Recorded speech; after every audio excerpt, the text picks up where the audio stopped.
I feel like this is the quintessential song on this list. It has everything. That's the Emperor way. Cool. Yeah. Everything. This was awesome. Yeah. Oh, dude, I'm so fucking glad. Yes! I've been waiting like 30 goddamn years for you to like an Emperor song. Yeah, I'm sure there's been others that I don't know. Episode 14, recorded October 28th, 2021.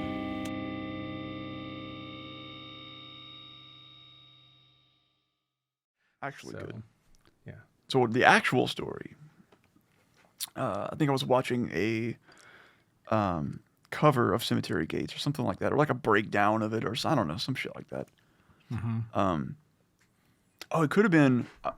There's, you know how YouTube has various people who do like, song reactions or whatever. Oh sure. Vocal coaches specifically is a big one. Most of them are complete trash, hot trash. And then the other half of them are just people reacting to Devin Townsend. Well, that's how I found this one girl. Yeah. And she's like actually knows her shit and is great and like has interviewed fucking Townsend and like James LaBrie and all these people on it's good stuff. But I saw her do Cemetery Gates and she like fell in love with it. She was like all about it. But I think from a recommendation from that video, it was just a Pantera doing Cemetery Gates in '92, which was after, I always forget, Vulgar was '92, right? Yes. Yeah. So it was probably like around the same time because Phil started like, he kind of started sounding a little bit low, but he wasn't quite there yet. Yeah. I see. He wasn't like Good Friends Bottle of Pills, you know. I fucked your girlfriend last night when you snored and drooled. I fucked your love. Yes. Or like Suicide Note Part 2, Low. You know? Yeah, exactly. I'm trying hell. But take the pain away. Take the pain away. Sorry. Oh, just derailed with low fill there. Put a low fill on a low pass filter. Yeah, there it is. That's what I wanted. That's what I was looking for. There we go. There you go. Got it. So anyway, by the time of this performance, he was like sounding kind of low, but he still had the highs of Cemetery Gates that happened later on. He could still do it. Yeah, but anyway, I just don't watch a lot of performances of bands on YouTube for some reason. I don't know why that is, because there are a bunch of them out there. But I haven't watched Pantera performance in quite some time. Sure. And them in their prime playing like one of their best songs, one of their most like technically demanding songs in some ways, and one of their most diverse songs. Yeah. They're so good. They're so good. They're embarrassingly good. Like, because I think I had just been watching like, I don't know, I think I watched Iron Maiden or something like that, and then I watched a Dream Theater performance somewhere in there. Mm-hmm. Also based on recommendations from some of those like vocal videos. And I was like, man, this is some cool stuff, and like they're doing a lot of cool stuff in here. And then you just watch those four dudes and all the sound that comes out and all the things that happen and how well they all happen. There's no fucking disgusting. contest. It's disgusting. Like Pantera was a single instrument that was played by four people. Yeah, pretty much. And no, I remember watching, as I was fortunate enough, I saw them live like 4 times. And I remember, it was like 10 years ago or some shit like that, but seeing like some concert bootleg footage of them, like someone snuck in a fucking handy cam. Yeah. But like a 1994 handy cam. So, however big that was. Right. Like the size of this fucking studio like monitor. Shoulder mounted, probably. Yeah. Like someone had to fake being pregnant to get that into the arena or whatever. Yeah. And just with that fucking camera, just fucking turned on in the fucking nosebleed section. It's like, oh yeah, I can hear every fucking thing that's happening. That sounds exactly how fucking Pantera sounds. And at the time, because I think I came across that footage. I came across some of that like in 2000. 2009, 2010, 2011, something like that. And it was legitimately upsetting for me because that was around the time that, like, now when you go see metal bands live, because everyone's doing fucking amp modeling and in-ear monitors and everything, and it sounds really consistent, and shit pretty much sounds awesome all the fucking time. Yeah. But in like the late aughts or so, when that transition was happening, there was a period there where shit was real hit or miss. And by hit or miss, I mean if you weren't seeing Meshuggah or some other band from Europe, if you were seeing any American metal band, it was pretty much going to sound like a wall of shit. I don't give a shit who that offends, because that was the fucking reality I was living in, and it was extremely frustrating for me. Yeah, that was just the truth. Like I remember the Unholy Alliance tour. I think it was wall of shit, except for Children of Bonham. Yeah, who I didn't even love at the time, but I had to like object. I was forced. This is the best sounding band on this bill. There's no way to get around that, because it was Lamb of God, Slayer, and Mastodon were the other bands, and right? Through the Eyes of the Dead, I think, was the very first band. Okay, and those bands sounded like complete garbage. Yeah, like Lamb of God was probably, and Slayer were probably like two of my favorite bands at the time. Yeah, you know, I was super happy to see Lamb of God, because I'd never seen them. Oh. That's not true, because you and I went to fucking... Was that before that? Dallas? Yeah. Okay. Actually, you know what? I think Unholy Alliance... You could tell me either fucking way and I wouldn't know. I think Unholy Alliance was first, because I think Unholy Alliance, they were still supporting Ashes of the Wake. Oh, wow, okay. So, because I remember them playing Vigil in the fucking middle of it, and they wouldn't have played Vigil during a Sacrament tour, because they would have had other songs to play. Damn. Don't get, man, dude. The fucking middle of Vigil is fucking sick. Like I'm not knocking Vigil. That's just not a song they normally play. Having a hard time fucking thinking about what Vigil is, actually. It's like the last track on As the Palaces Burn. It has this really cool breakdown in the middle, like a pretty pretty fucking. I remember how it makes me feel, and that's how it makes me feel. Yeah, okay. Yeah, it's like this really cool kind of mid-tempo kind of thing, you know, which you don't hear a lot of stuff played in that tempo, but right. But yeah, but then, you know, so I'm going to all these live shows at the time, and it all just sounds like I mean, like my favorite fucking band, Machine Head, just wall of shit. Like, wall of shit every time I'd see him during that time period. Sorry, Rob. Sorry, Phil. Sorry, Dave. Sorry, Adam. There's a wall of shit, guys. Well, most of those guys don't have to worry about that anymore. They're not in the band. Because they're not in the band. Yeah, exactly. Yeah. Sorry, Rob. Rob and the Flynns this weekend it fits. God. But we could easily do like 3 episodes just on Machine Head. Probably. So we'll save that for another time. But yeah, so I'm real frustrated, and then I like come across a fucking YouTube video of fucking Pantera, and I'm like, this sounds perfect. Yeah. Why the fuck does it sound so good? Yeah. And now that I didn't even really think about that, but now that you bring that up, that footage that I watched from '92 was like pretty goddamn clear. Like it was clearly from seats above. It wasn't from like a pit or something like that. But again, '92, somebody had a big motherfucking camera in there to get that footage. It's tape, bro. Yeah. It's tape. It's quality. Analog. Quality of analog magnetic tape, man. I mean, maybe. Could have been Betamax. I don't fucking know. I mean, there might be something to that argument, actually. I would have thought that was bullshit before, but that might actually be... There might actually be something to that. I mean, digital that early on probably wasn't the best. That's really... And I think that's really was the problem with sound. I'd have to talk to an actual sound engineer. But as that changeover was happening. Right. And I think the reason that European bands were ahead of the curve on it was because the way that European metal bands would tour is, you know, they do so many festivals. and they're Right. able to do so. The Whackin' Open Air Festival. Yeah. I just always enjoy that name. Yeah. It's WACKING. Yeah. Like the. Is it?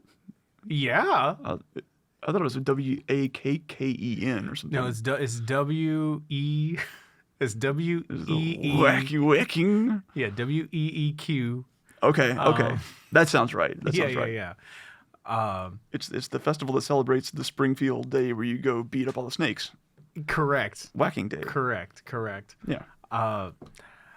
So, but I think because all the European bands were, I think, so much more accustomed to doing like fly-in gigs, because you're not like taking your gear, like you're not gonna take your fucking like, big double bass kit and your fucking all your fucking full stacks and fly that from England to France, like to play like 3 gigs. You're not gonna fucking do that. Like if you're gonna play on whatever gear that you can rent and shit like that. So if there was a way for them to, have something as close to their sound without bringing a bunch of bullshit, they were gonna figure it out. They were gonna have incentives to figure it out much sooner than American bands were gonna figure it out. I think. I'm totally speculating. I could see that. Yeah. I'm totally just Charlie Day connecting dots on the fucking things. So. Just spitballing here. But yeah, man, fucking Pantera was obscenely good live. An interesting fucking tidbit, an interesting story I heard on podcast was that Pantera tidbit. Was that Monty Connor, the famous A&R rep at Roadrunner, who signed like all the bands in the 90s, like every single metal band in the 90s, like Monty Connor fucking signed them. Right. He tried to sign Pantera, but basically because the owner of Roadrunner was basically like, well, yeah, that sounds great. But they have to sign this really shitty record contract that I make all these metal bands sign. Oh. Where, you have to do 10 albums with us and I give you no tour support or some I don't know what it is, but it's some obscenely terrible. It's understood that it's a shitty contract. Yeah. And right now my understanding is that it's really shitty because there's a lot of bands that could be making money hand over fist by doing like vinyl reissues of the music that they put on Roadrunner. But they own the rights. But they can't do that shit. You know what I mean?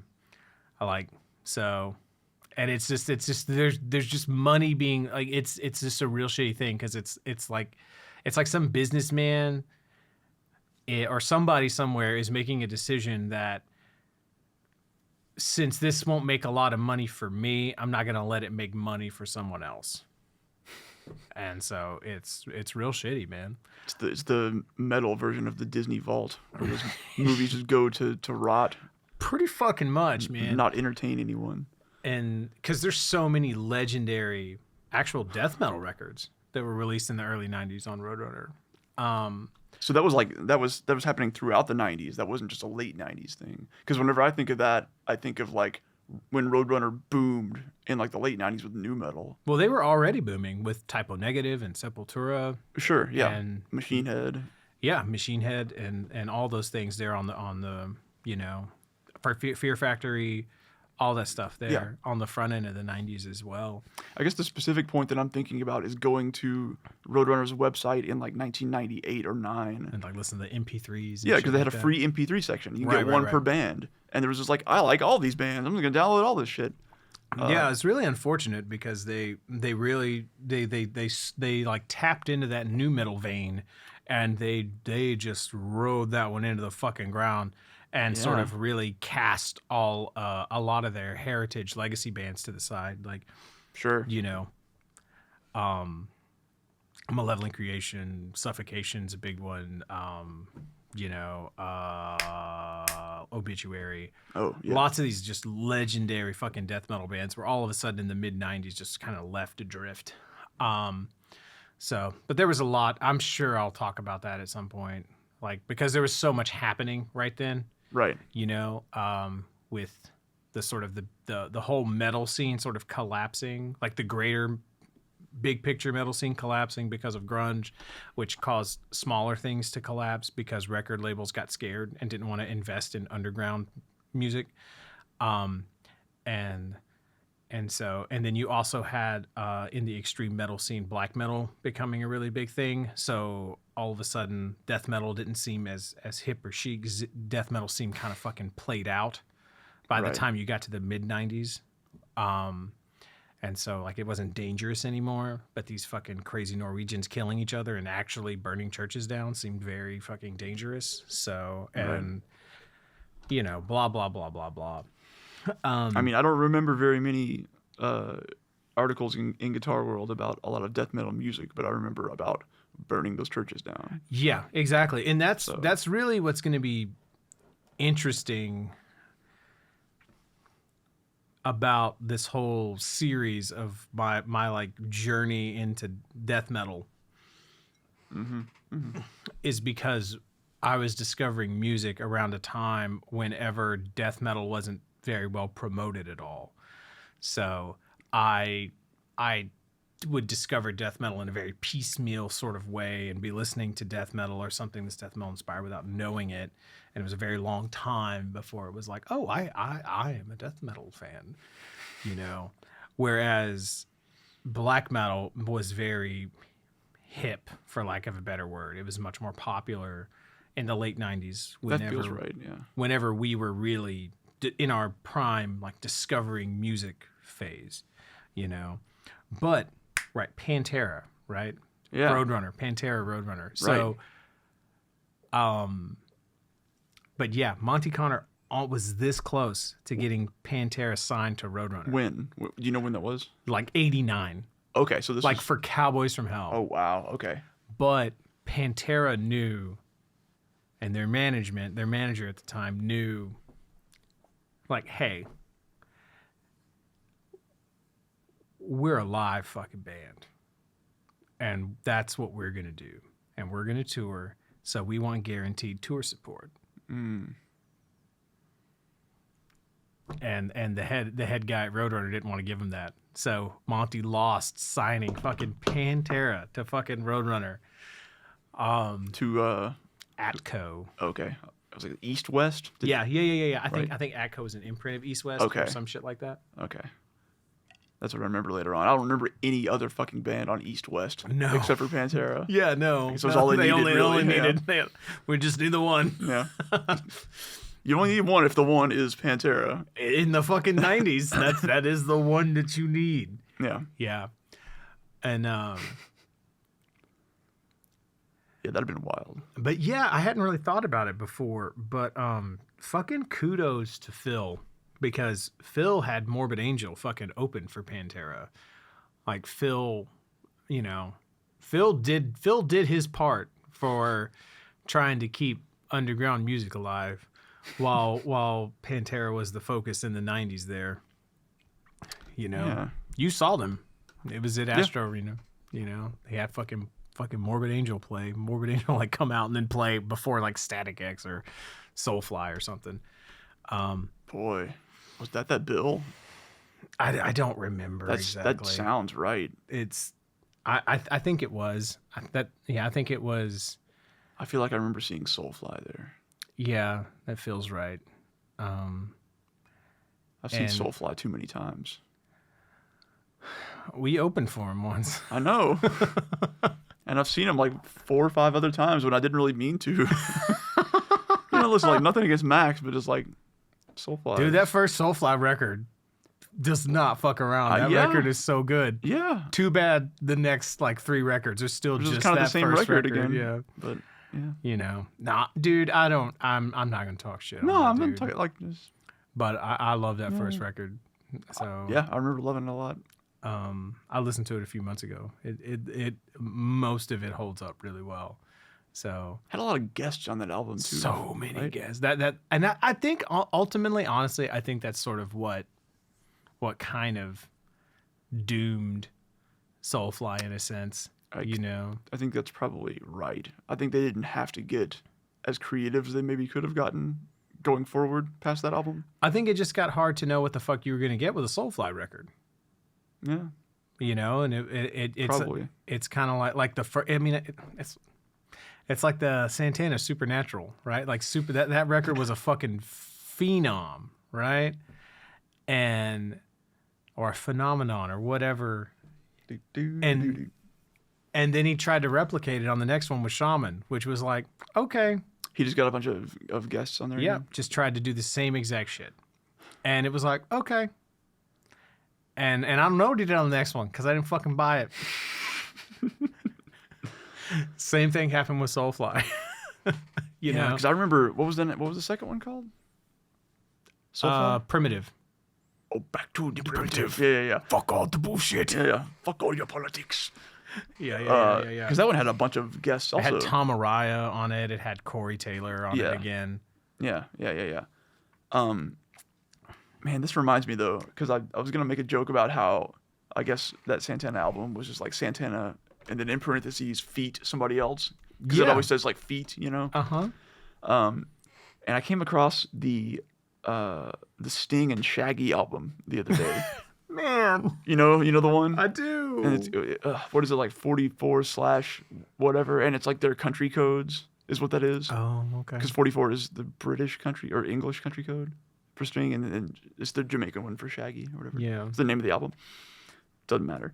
But if you look at the track listing on like Spotify, every single track is done by Sting and in parentheses with Shaggy.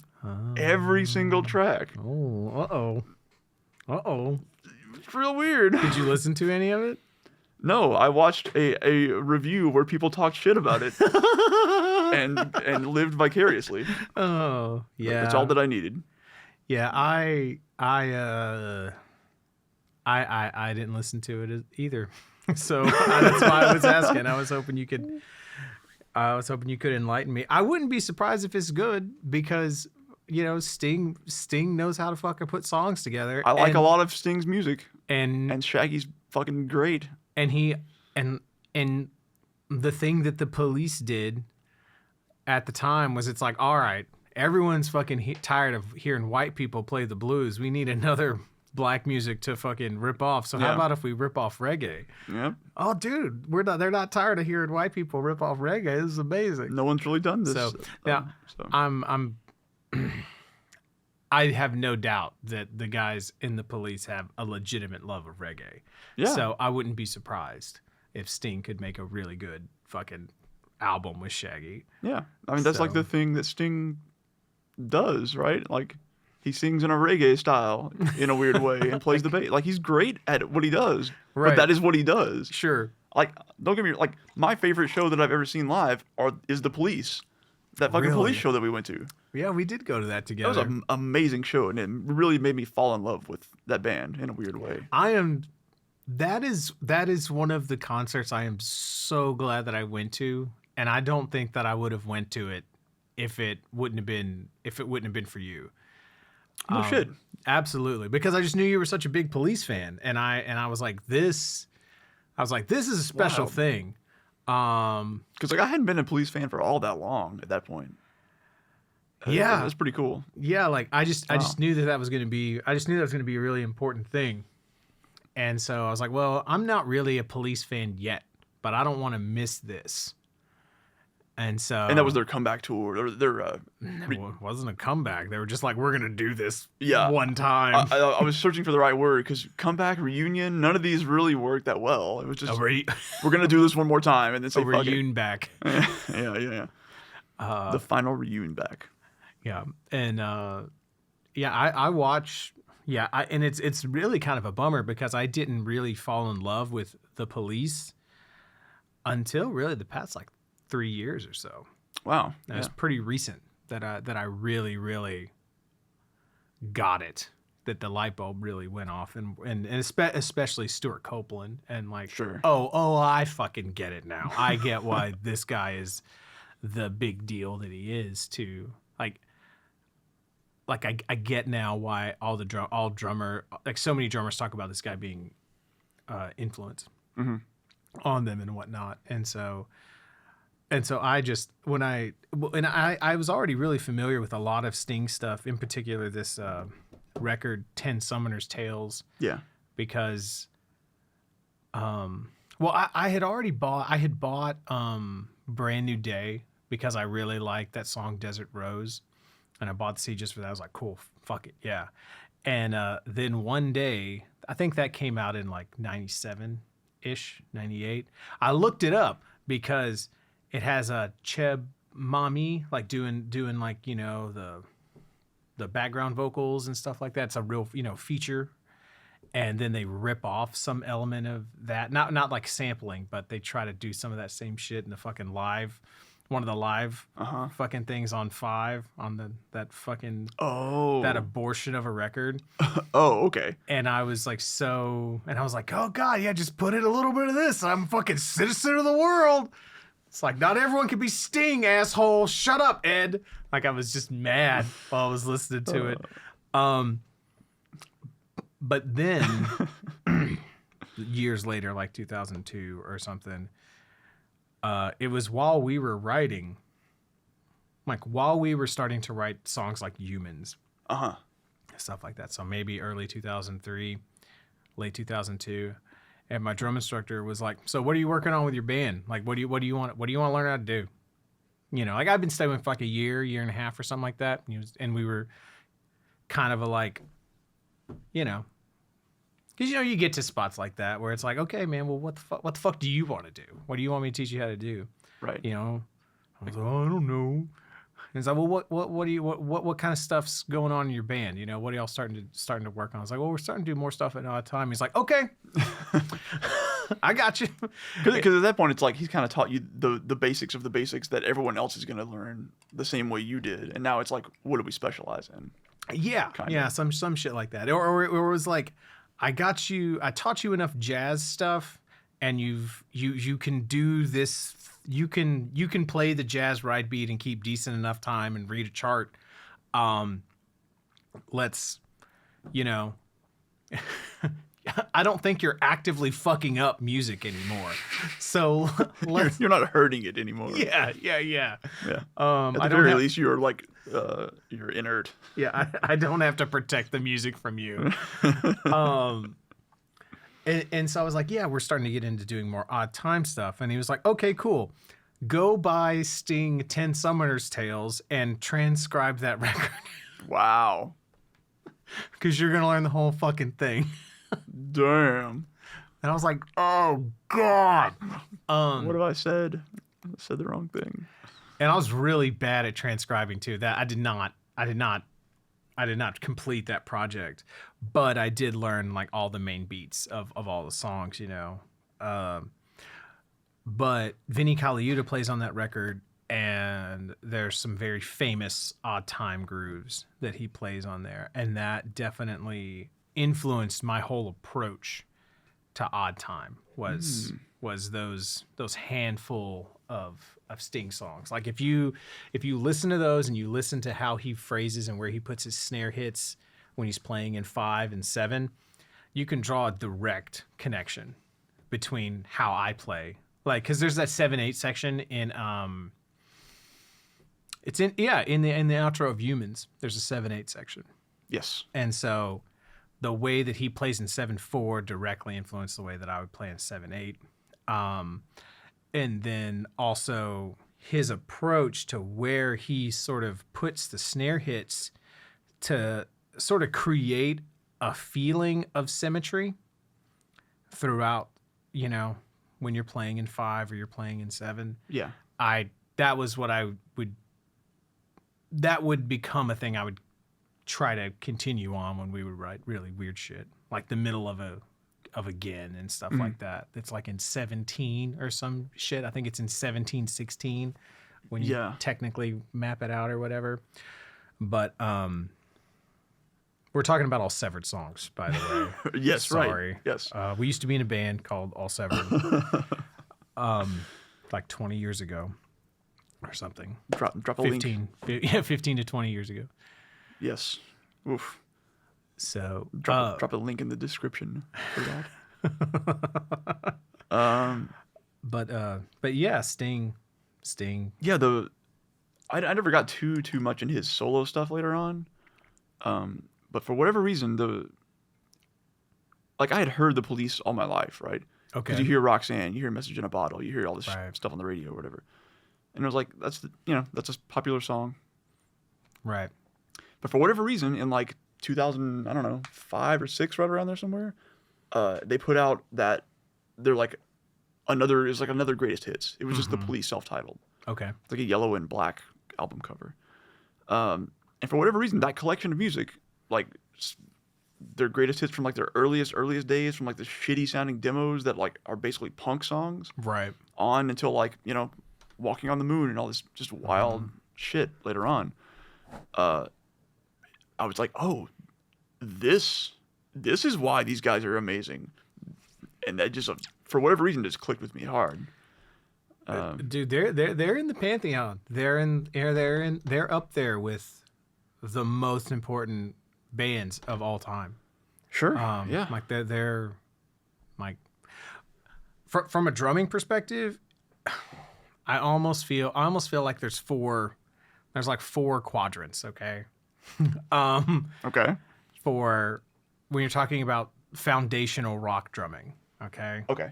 And I feel like you could almost argue that all drummers exist somewhere on these 4 points, okay? Now, is this like a, I don't know what you call the graph, but Yeah, it's like the 4-point compass meme or 4-point whatever. Yeah, means. right? Yeah. It's sort of like that. Yeah. Okay.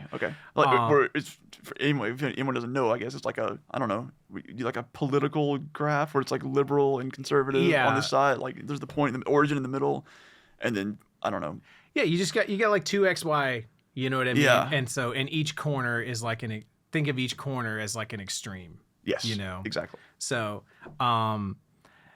the 4 drummers are Ringo Starr, John Bonham, Neil Peart, and Stewart Copeland. And this is specifically for rock? Yes. Okay. Yes. Okay. And I would argue that the elements that the discrete elements that these 4 drummers embody, that all other drummers can be described as a combination of these elements. Right. Is what I would argue. Any other drummer can be derived from the bass elements of these drummers. I feel like there's an argument there. Okay. Now this is obviously reductionist and blah blah blah blah. No. Blah. Extremely scientific. This is Rigorous. But yeah, because Ringo embodies a sort of, I mean, to me, he's the prototypical like indie rock drummer. Like I'm going to play really catchy shit, like drum parts that you can remember and sing back that really enhance the music. But maybe shit that drummers aren't going to necessarily be that fucking into. Okay. That's why indie rock is so difficult for me, because I was never particularly into Ringo Starr. I have nothing but love for the Beatles, but I just never got into Ringo. Not yet, but Okay. But huge respect, and then with John Bonham, you have like, like the James Brown with the sledgehammer thing. Like he's behind the beat. There's so much soul. There's so much power. There's that fucking thing that Bonham has. It's thick. It sounds thick. It's fucking indescribable. And a lot of it has to do with just his beat placement, like where he puts his bass drum in relation to Jimmy Page's guitar and shit like that, And so like Vinnie Paul is a big embodiment of it. Vinnie Paul is a thrash metal version of John Bonham. And so, but just an embodiment of soul and swagger turned up to 11, And then Neil Peart is sort of a, like he's the professor, Right. and whatnot. And so like this very cerebral approach to playing. Now a thing about Neil Peart that people will like, they lean on that, but everyone talks about that, like his drummer as composer, that whole idea. He was not the first drummer to do that, to really embody that. Like that's Max Roach. Max Roach did that shit first. But Neil Peart. I said it. Peart. I always have said Peart. I can't. But can't that's stop. not how you say it. Yeah. But he hit fucking hard. Like, he was a huge John Bonham fan, and he really whipped the shit out of his drums. Like, he played loud. So that's he really was a rock drummer. And so just because he was very cerebral, he's still whipping the shit out of those drums. And so don't underestimate the power that he pushed through that kit. So if anything, this shows the relative importance and uniqueness of Neil Peart on this theoretical graph of being a fan of John Bonham, but not being under the influence of his gravitational pull on this graph that he can be his own axis. Absolutely. Okay. Absolutely. Because the thing too is that John Bonham, you could say John Bonham personifies playing behind the beat. Okay. Neil Peart personifies playing on the fucking beat. So right. Like, he's not playing ahead, he's not playing behind, he is on, okay? And then your other point is Stewart Copeland. And that motherfucker is way ahead. Like, that motherfucker is just like, hey guys, motherfucking drums and shit. Ah! Like, he's the exact opposite of John Bonham in a way, where like John Bonham is like a drunk perfect swagger on the fucking drums, and then Stewart Copeland is just caffeine and candy on the but both of these guys were the absolute perfect drummers for their bands, and no one else could have been the drummer in those bands, and it worked. And it worked the way that it did. And so Stewart Copeland embodies something very, very unique. He embodies the same thing to me that Tony Williams embodies, that Joey Jordison embodies. You know, like this drums for the sake of drums' sake, this fire, this push. Mm-hmm. So to me, like, Dave Lombardo is a kind of embodiment of Stewart. Is like Stewart Copeland of thrash metal. Okay. Whereas Vinnie Paul is John Bonham of thrash metal. Right. You know, like that. And I'm using very broad strokes here, so don't come after me with how far do you have these mapped out? Is what I want to know. How many other? I could just keep going. okay. Like, you know, so yeah, like, okay, I see. Like, Dave Grohl is like Bonham and Ringo. Okay, that's kind of what I was gonna say, because I was thinking this whole time, like, where does Grohl fall in all this? Yeah, Bonham and Ringo. He's kind of in there, you know. Right. And like, because the thing that Grohl does that's really unique is that he's able to play with so much excitement, but not necessarily play ahead of the beat, which is really, really unique. Mm. So. You know, Gene Hoglan, John Bonham, and Peart.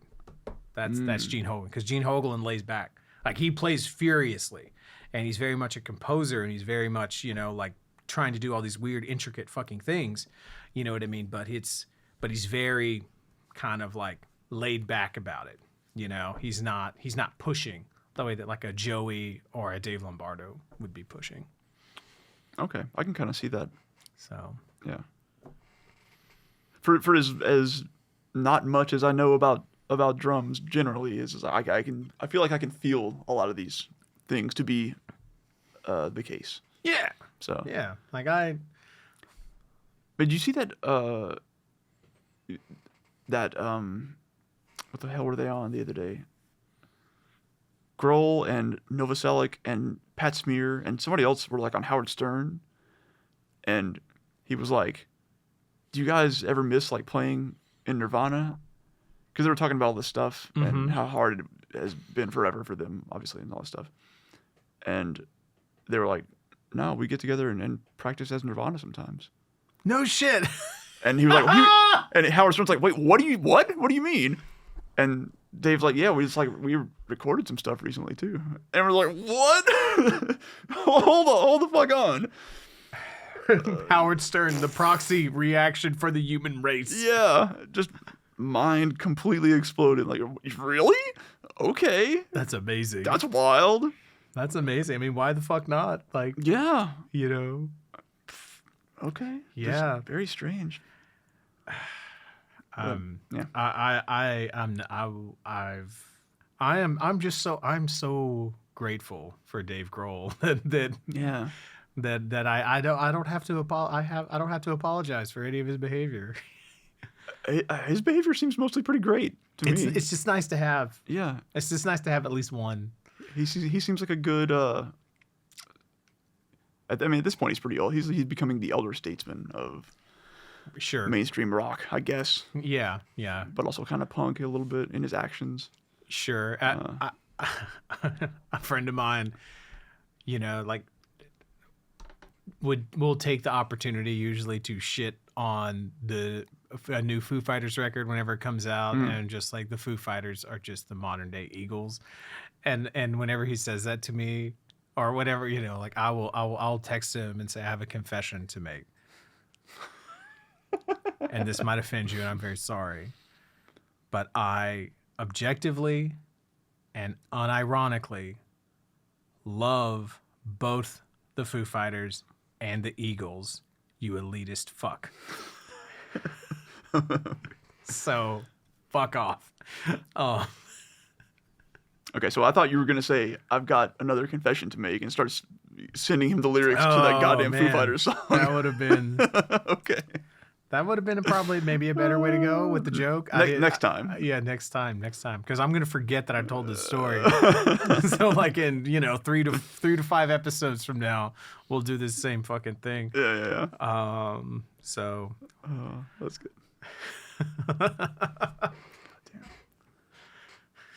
I mean, listen, I don't really listen to the new Foo Fighters stuff either. I'm sure it's fine, but like, that's not what I'm looking for. A few months ago, I got really, you know, I was on like a little bit of a Foo trip and was listening to like the This Is Foo Fighters playlist and listened to a bunch of stuff, you know. And this stuff's great. Yeah. They don't really make bad music. No, they don't. And I guess that it all. This is gonna sound fucked up, and there will be some people who might come, you know, come at you for this. But I kind of feel like it reminds me of how I feel about Gojira, in the sense of like, yeah, man, I know the new Gojira is great. I don't even need to hear it. I know it's great. Let me know when they put out a shitty one, and I'll listen to that. Because that'll be like, they're just so goddamn. Gojira is so goddamn good. It's not even interesting. So, man, that's going to tie back into our discussion of this episode, actually. Oh yeah. Yeah. Yeah, I understand that feeling. I don't feel it very often, but I guess Foo Fighters is one of those bands for me where it's like, I know it's good. It's fine. It's not to that extreme, I don't think. But like, I kind of got everything I needed from like those first 2 albums, really. Sure. I think. Like, sure. The color and the shape is incredible. Yeah. And the first album has some really good shit on it. There's and there's good stuff after that too, for sure. Alone and Easy Target is like one of my favorite fucking songs ever. That's like it's on the first one. And I'm not sure what the lyrics are, but if you listen to them the right way, it sounds like he's singing a song about being mad, having to play with a metronome. Metronome, I want out.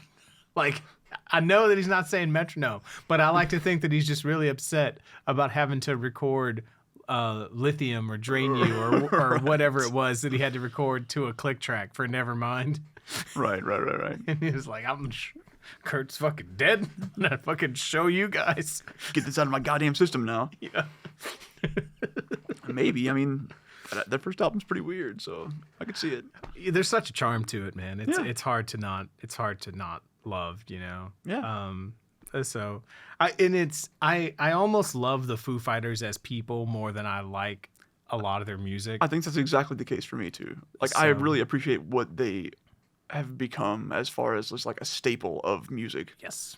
As opposed to anything they put out. For sure. Yeah. For sure. And yeah, man, everything they do. I mean, yes. Just fucking goddamn it, guys. Like, do a concert in fucking Houston. You haven't played in Houston in like 15 fucking years or something. Have they not? They haven't. Because they always play like ACL. Huh.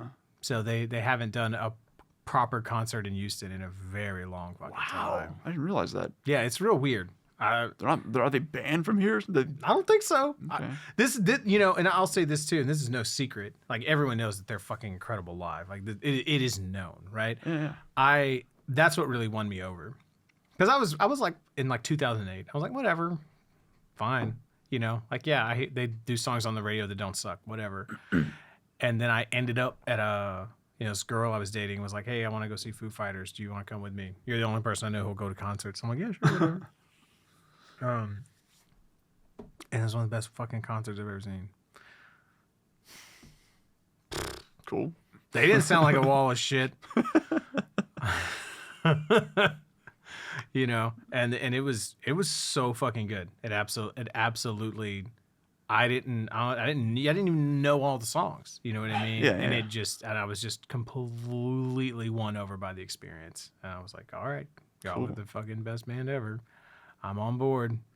So call me a fan. I've been waiting to fucking buy a ticket to see him in Houston ever since. That's so weird. That feels like the sort of thing where like something happened between them and a venue or some shit, you know? Yeah, like when Ozzy couldn't play in San Antonio. Right. Oh my God, I forgot about that. That's what I was trying to think of this whole time. Yes. Right. Yeah. Here, I'm gonna tell you. Actually, look at the last. Yeah. That's where I would have go. Yeah. Dude, setlist.com is the shit. That side is fucking wild. It is amazing. I have spent so many hours on this. I'm the kind of dork. I will go in and I will find a band, some death metal band like Suffocation or Nile, and I will sort of compare their set lists and I will make a spreadsheet and like tally up the number of times that they've, and like, you know, what songs have they played the most and what's the last time they played it and shit. Don't they have that built into that site though? To some extent, right? They do, but sort of but I will go deeper than they don't have full enough reporting tools for your purposes. Yes. I see. Okay, man. I'm full of shit. Okay, I'm full of shit. They played there tonight. Turns out. Right now. No, so I was talking about seeing them in January of 2008, and then they played in April of 2018. So there was a fucking full decade there. Still, like a decade. Yeah. And April 2018 was like a month after my son was born. So that makes sense. I was a little foggy then. Fair. So, but yeah. Seriously though, guys, fucking 10 years is the fuck, guys. And now it's been fucking like what, 4 years since the last one? What the fuck? Where you guys been the past 2 years, assholes? Yeah. You lazy foos. I will say the setlist, is it setlist.com or setlist.fm or is it FM? That site has saved me sanity, if nothing else. Oh, yes. Because I do not remember when I saw anyone. And I can go find those shows on there and say, oh, God, this is when I saw them? That doesn't seem right at all. My memory is fucked. Yes.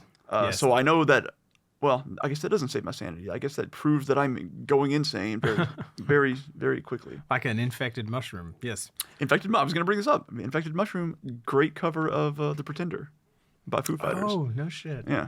How about that? Totally. Way to go, Mushroom. Way to go, Infected. Oh, man, they just put out a new EP recently that I discovered today. It was on Spotify and I listened to it, and it's so fucking good. Nice. Those songs go on. I realize what it is I like about a lot of their stuff, and it's that they take you on this journey. Oh, for sure. That's definitely fucking true about that band. Every one of those songs takes you on this bizarre journey. Yeah. Yeah, they take you on a journey, and it is definitely bizarre. Yes. So anyway, well, we're getting close to the hour mark. Oh, okay. Of our preamble. Anyway, Pantera's great live. So yeah. Pantera's great live. Drummers are nice. Mm-hmm. My drum instructor set a high bar, and way to go, Dave Grohl. Yeah. Keep on trolling the. Maybe he's would you say that Dave Grohl's pissing in the mainstream? Oh no.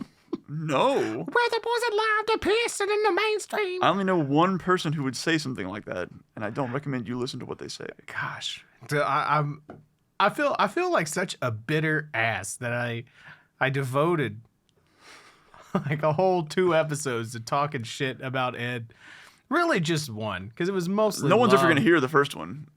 The first round of talking shit that got lost. Yes. And I still somehow did not get it all out of my system. Okay, you got more to say. Well, No, I'm not now. Not You now. can just feel this residual. I wasn't going to get up and leave.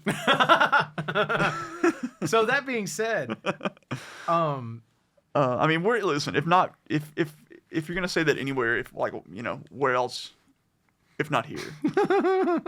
So, yeah. So I have to say, so this week, what we're going to talk about Right. is... We didn't mention, like, we are not doing part 3 of video games this week. This is a hard left turn into 3 more left turns.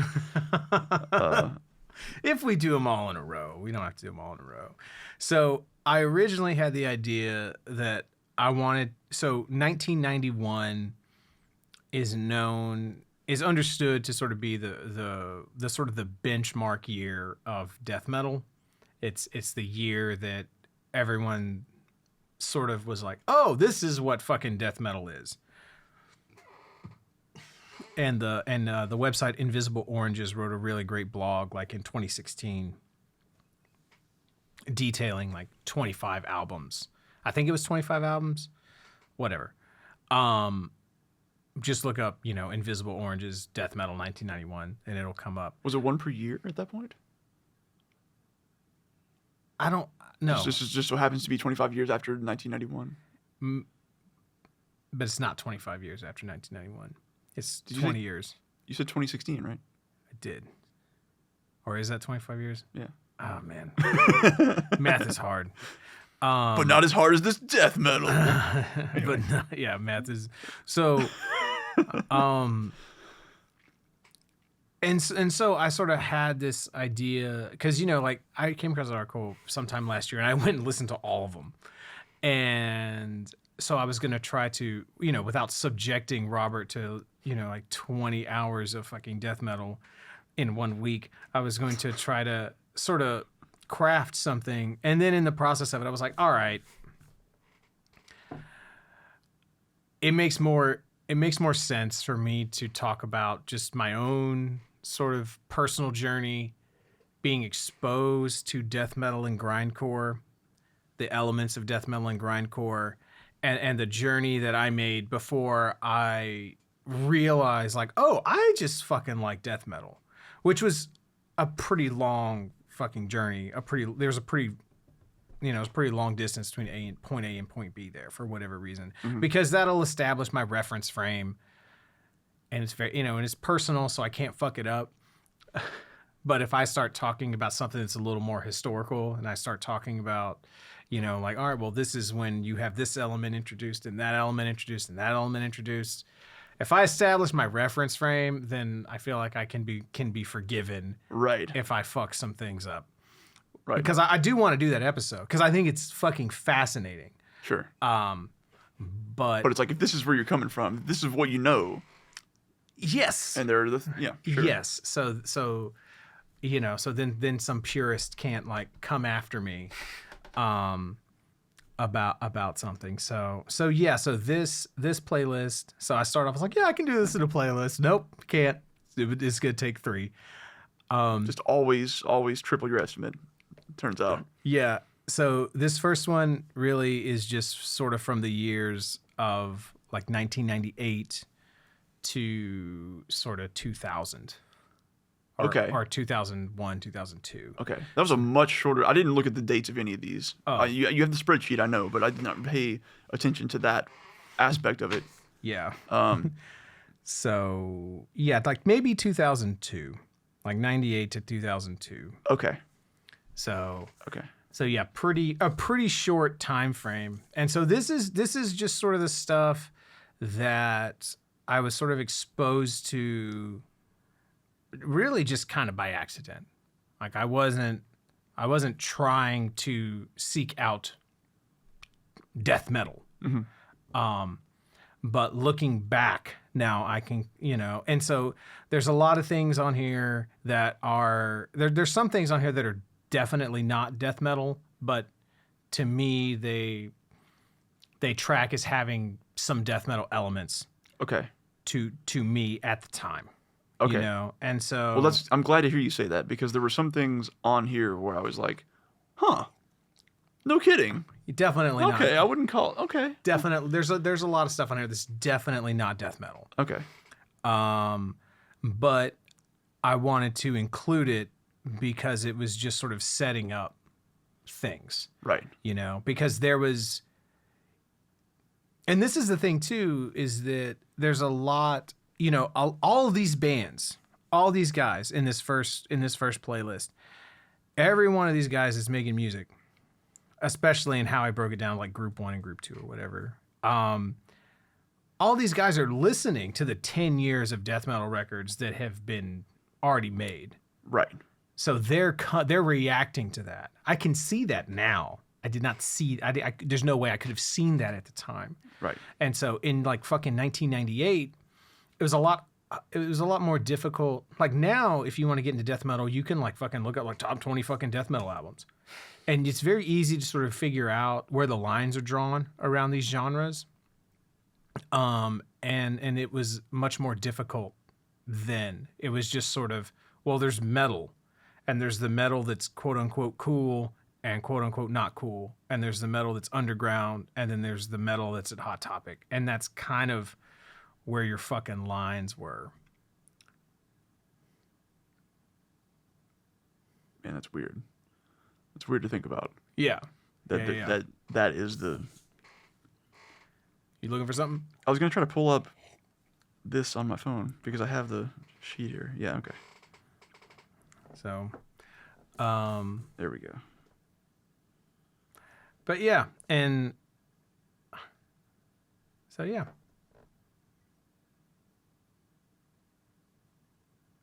Cool. Okay. Just in case I wanted to reference it here as well. So, okay. So, do you have somewhere you want to start necessarily? Oh, I mean, let's just jump in. So, hit me with some reactions. Okay. So first of all, was the list in any particular order? It was in the order I discovered it in. Discovery. Okay. Got it.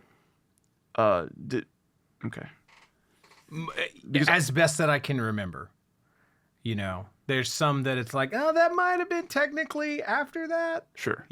But and you do have your mode of discovery listed here as best you can remember. Yeah. And then sometimes some notes about why it was included if it seemed like an odd choice. And so I put in, like the year. I also sort of put in the subgenre because a lot of this isn't death metal, or it's like melodic death metal, or it's brutal death metal, or it's a thrash metal band that's making a death metal record, or whatever. And so, and I also put in like the year the album was released and the year that I heard it. So, but it's attempted to put in the year in like the order of my exposure to it. Okay. So most of the stuff I have like a note about each song. I didn't make a note for every song. I made the note for like 85% of the songs, let's say. Sick. Most of them. And some of the stuff I knew to some extent. Right. But the vast majority of the stuff I had never heard or never realized that I heard, I guess. Like some, I don't know, some of these notes are very interesting, I guess. So the first band on here, I put 2 songs by Morbid Angel. Yeah. And so this is probably the first band that I listened to knowing like I am listening to death metal right now. And so Morbid Angel, because a lot of these things, they're in this particular list, they're death metal and something else. Mm-hmm. Or they're a kind of band that's putting in a death metal influence into their thing, right? Yeah. But Morbid Angel was the first band that I listened to that was like, oh, this is what death metal is. This is just death metal. Right. They were the first band that you like went to for death metal, basically. Well, I just went to it because it's like, oh, people say this is good. People talk about these guys. I should listen to it. And I got it, and I was like, whoa, what is it? Oh, this is death. Okay. So, we got to talk about the first thing. Did you look at the Cannibal Corpse YouTube link? Oh shit! No, I totally forgot. Okay, just pull it up right now. I did not. Okay. Just pull it up. So if you are our age, then you have been exposed to death metal, whether you realize it or not. It's the Ace Ventura link. Yeah. Click on that. Watch it. You'll remember it because you've seen the movie. Hey, maybe I'll give you a call sometime. Number still 911? Oh. But so if you don't know,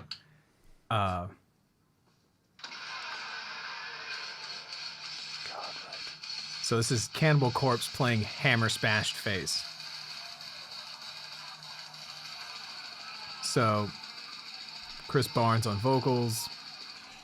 You know, this is gonna arguably be everyone who's our age. This is our first exposure to death metal. This is the first time we fucking heard it. You might be right.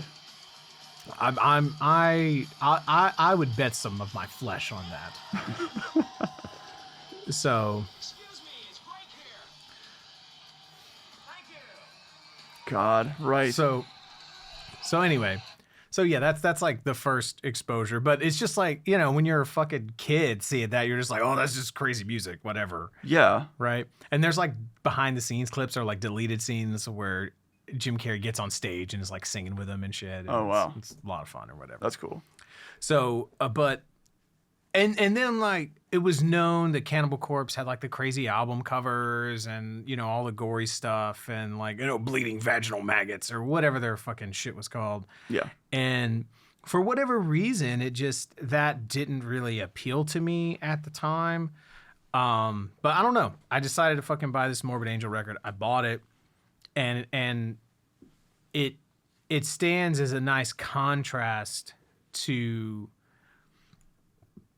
a lot of the groove metal and stuff that's going on because there's sort of like a different vibe and the way that they approach. Well, first of all, Morbid Angel's weird.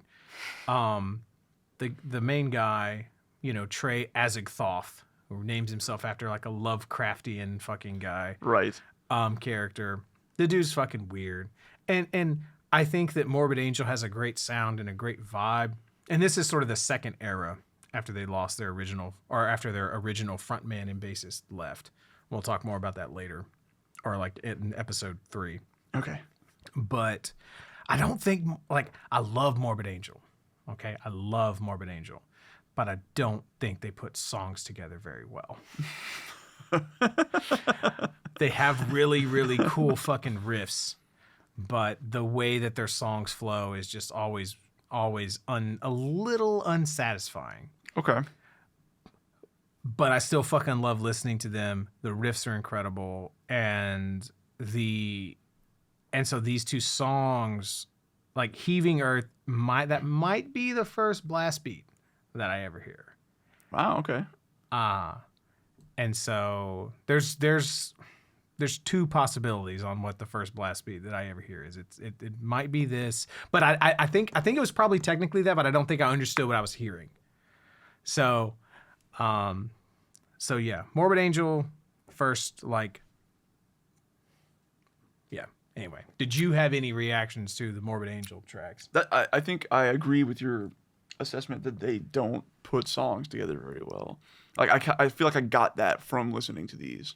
Right. You're like, you know, it starts off, you're like, oh, this is a cool groove, or this is a cool thing, or this is da-da-da. And then like a minute and a half in, you're like, okay. Yeah, it kind of struck me as like they sort of glued some parts together that maybe didn't really. Right. And then there's like, okay, this is a interesting guitar solo that I'm not sure really fits. So my one note about these two songs, I didn't make a note about the first song, but for Nothing Is Not, I said the guitar solo sounded like it was sampled from a different cassette tape. Yes. And in the way that it sits in the mix, it takes up like so much of the fucking mid-range. So weird, yeah. Yeah, it's fucking strange. And I I think that their earlier material does flow a little bit better, and so I'll expose you to some more of that when we, as later on. As the lessons continue. Yeah, and we'll see how that stuff hits you. But this material is going to always be special to me. The stuff off of Formula's Fatal to the Flesh and the stuff off of Gateways to Annihilation, because it was my first exposure to that band, and so it's always going to be. I'm always going to have a special place for it. Yeah. That kind of thing, and so the next song on here was Fear Factory. Yeah, Fear Factory, but a track from their first record, Soul of a New Machine, which I love that now. But at the time, it was like, this is just a fucking weak, sloppy version of Demanufacture. Fuck this record. Was probably how I felt about it around 97 when I got it, I'm pretty sure whenever it was that I first heard it, I'm pretty sure that's exactly how I felt about it, because Demanufacture is just like so tight. It's so tight and so like powerful. And it is a goddamn watershed of a fucking record. Yeah. Like shit's just different. The production is insane on that album. It really fucking is. And that album changed the perception of like, oh, well, this is how guitars and drums are supposed to interact. Right. And the whole oh, we're going to have like screaming verses and singing choruses and that whole template, like it just codified that. Yeah. It's like, this is it, guys. Yeah. And like in some parts, so Scapegoat is the song that you chose here. And like, I feel like in some parts of this, I might not realize it was Fear Factory if I didn't know that it was Fear Factory. Like I'd heard this song before, and I've heard the album. It's been a long, long time, and I wasn't particularly a fan of that album compared to the other stuff. Right. It sits like in the same place that sort of Kill 'Em All sits to like Ride the Lightning and Master of Puppets when you're. That's a perfect. Yeah. For a lot of Metallica fans, for us, because that was, I feel like that's sort of how we interacted with those records was, all right, Ride the Lightning and Master Puppets is amazing. Kill 'Em All is that one that's like sounds different. Yeah. And if you're a kid, like you pay way more attention to production than you fucking should. Like, because you don't even realize it. And you're just like, oh, it just doesn't, for whatever reason. I love Kill 'Em All now, Yeah. Like there are things on Kill 'Em All I don't really care much about. Like one of my favorite songs to play still is Seek and Destroy. That's one of the most fun songs you can possibly play on guitar. Sure. But there's some stuff on that album that's just like, this is weird. Yeah, well, but if you if you look at everything that was going around the time of it, you understand, you can put yourself in that headspace, in that context, you understand why that record is what it is, and you understand why that record is. Well, there are a few people out there that are just, dude, Kill 'Em All is their best fucking record because it was because of what it meant at the time. Yeah. And to me, Soul of a New Machine is sort of similar in the sense of it's not, that record came out in 92, okay? Yeah. It's 1992. And there they are, death metal grooves in the verses, like death metal kind of choruses, and then pure, clean, unapologetic, clean singing also. In 1992. That's ridiculous. It's ridiculous. Yeah. Their newest record's fucking incredible also, by the way. Fear Factory. I still haven't gotten to listen to it It's yet. so good. It's so good. But yeah, like that, and I feel like that groove in that,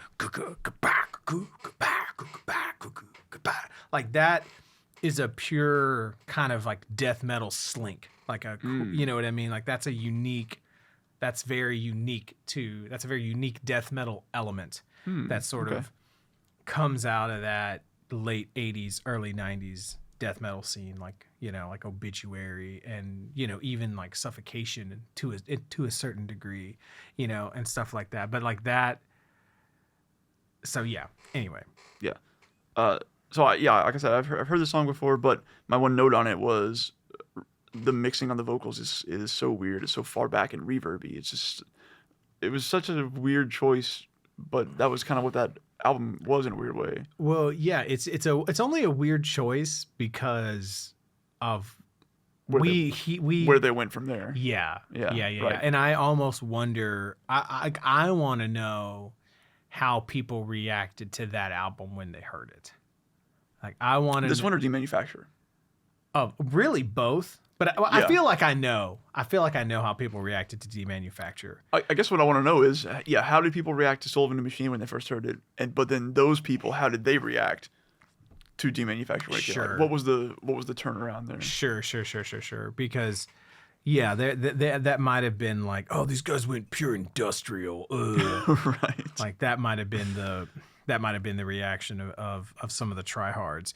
But yeah, like I want to know. I would be really curious to hear someone's reaction who heard Soul of a New Machine when it came out.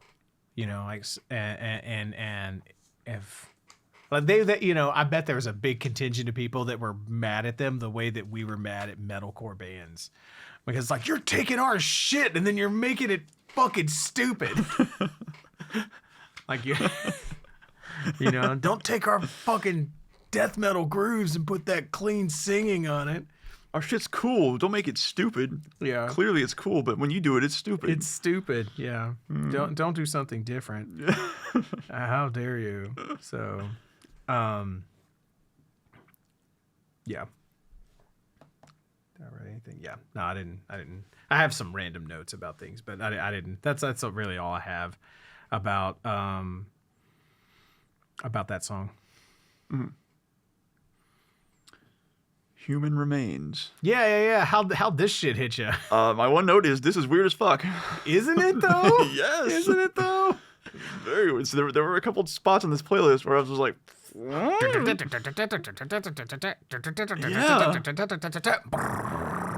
What the hell? It's so fucking weird and wonderful. So Yeah. that opening rip. So fucking weird. So yeah, this I feel like it's something that I should have heard before and somehow didn't. This band is, so I remember seeing a big feature in the Metal Maniacs reviews section for this record, and they had the album cover. I should have fucking brought it out here. Failure, Richard. Just search, Human Remains using sickness as a weapon, and you'll see the album cover. It's great. But yeah, so I was in this, so it was in like my list of things to buy, right? Like I need to try to find this record. They say this is fucking incredible, so I gotta try to find a way to, and they don't have this shit at Best Buy. Right. Or Sam Goody. And so on this Colorado trip that we went on in like my freshman year, we stopped at a mall in fucking Arlington. And I bought the 2 Century Media samplers, ID3 and ID4, which is where some of these songs come from. And then at a weird record shop, like next to a fucking Burger King or some shit in Colorado, where we stopped to eat, I found this fucking record, and I was like, oh my God, this is like the one in the magazine. I have to buy this. And yep, that's the one. And So it's like a spider lady with 8 arms and 8 legs, it looks like. Yeah. On a vice with teeth, with a guy in it who is getting crushed, and she is sawing off his head with a handsaw. Yeah, man. And there's like a wolf nursing at her teat. It looks like. Yeah, multitasking. Okay. Yes. An axe in the hand, just for good measure, on some TVs. Why not? This is some like Cronenberg shit going on down here. For sure. Okay. Cool. Yeah. Great. So I'm down with that. So yeah, and I feel like the guy like was like, the fuck are you doing buying that? Like I know we sell that, but no one buys it. Like, or why do you know who that is? You're fucking 13. So I got it and I listened to it and I was like, this is crazy, but I don't know if I get why this is as good as they're saying it is. Mm-hmm. But yeah, I put the 2 songs on. The 2 songs I put on here were the first one, Weeding Out the Thorns. That's the first track on the record. And it's weird, but it's heavy as fuck. Like that's the one we're talking about here. Yeah. That's the one song. I didn't write that song down. Okay. That's the first one that starts off with that. Yeah. You know what I mean? It's heavy as fuck. That's definitely death metal. That's pure Morbid Angel. That's pure sort of early Nile. And then that's just weird stuff in the middle. And what you'll sort of come to find is that when shit like the lines between death metal and grindcore are really interesting, because it's almost like you have these two different camps approaching the same extremity from two different places, and they somehow end up in the same place, but they're coming at it. You know, so you had the Napalm Death guys in England kind of approaching from a punk rock avant-garde approach almost, and that's like the grindcore approach. And then you had sort of, you know, Possessed and Chuck Schuldiner and Death and you know, all, and you know, Cannibal Corpse and all these guys kind of approaching from a thrash point of view in the States, and they somehow all end up at, you know what I mean? And it's really, really fascinating to me. Yeah, you saying that makes sense to me more. Right. So. And Human Remains is unique because they really straddle both of those. And so the second track I put on there because it has that pure fucking DB, that grindcore DB. You know, that whole fucking thing, which that's not really a death metal thing. That's like a hardcore punk and a grindcore thing. Right. You know? And so that's...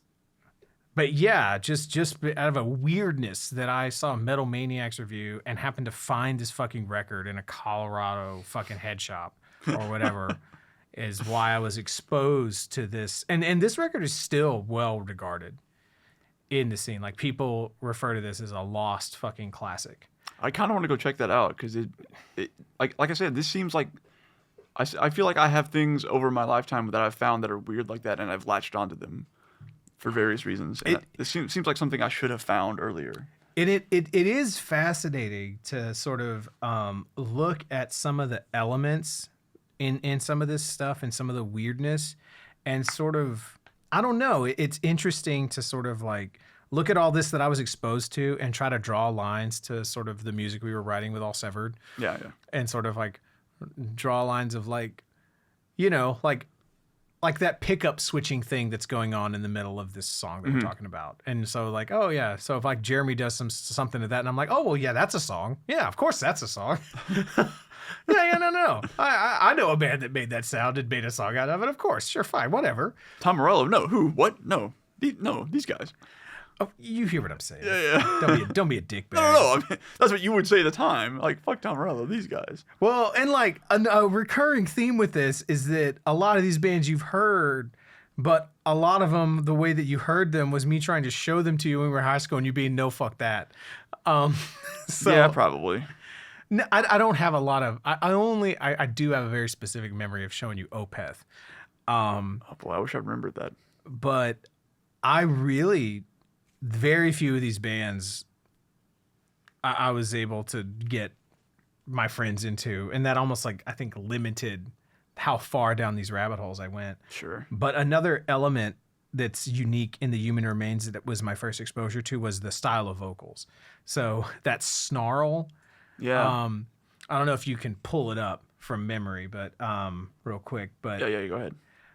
You know, so that is like the go-to death metal, early death metal vocal. Because when you say death metal vocals, you think of the low gutturals. That's like the stereotypical death metal thing. Yes. But early on, that's not what it was. It was that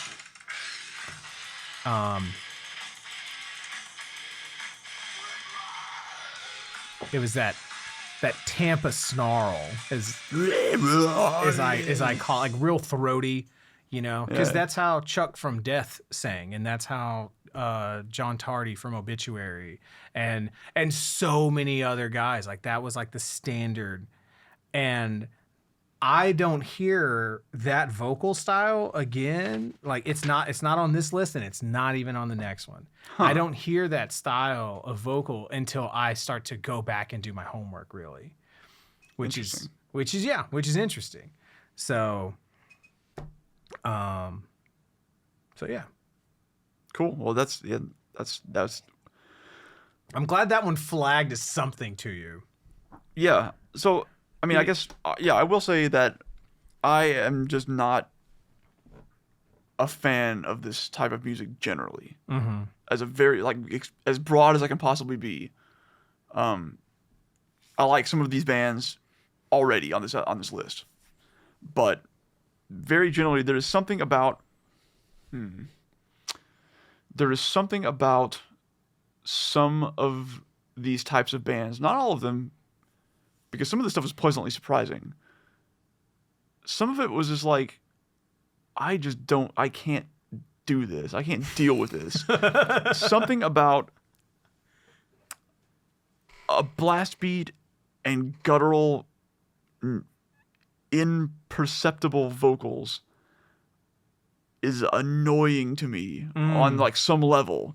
Okay. I don't know. Like, I don't believe that it's that they're trying to do something that annoys me on purpose. I'm gonna show that Rainbow Kid. But yeah, or anyone. But it's just like I believe that they're doing something that they think is a good idea. But I don't get it. Is what it boils down to, I guess. So what is an example of a specific one that you're thinking about? Nile on this list. Oh yeah. And I will be excited to show you later Nile and see if it hits you. Because I think I've heard more Nile on this list than maybe most of the other bands over the years. I think you've showed me. What?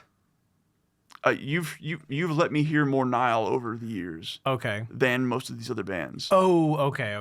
I misunderstood what you were saying. I was like, there's one Nile song on here. What are you fucking like? What are you more Nile than any of the other bands? There's one fucking Nile song. I have heard more Nile than other bands. I see. Yeah. Yeah. And Nile is one of my favorite bands now. Certainly was not at the time. Yeah. So if we skip ahead a little bit and we talk about the Nile song, so it's like the opening track on Amongst the Catacombs of Neprun-Ka. And which, again, yeah, sure, why not? Fuck it, yeah. I bought this record again because fucking Metal Maniac says that this is the thing to get, so I'm gonna fucking get this thing. And I remember this record was one of the first records I ever bought that was like, this is too much for me. Like I'm not there yet. I'm not ready for this. This is too much.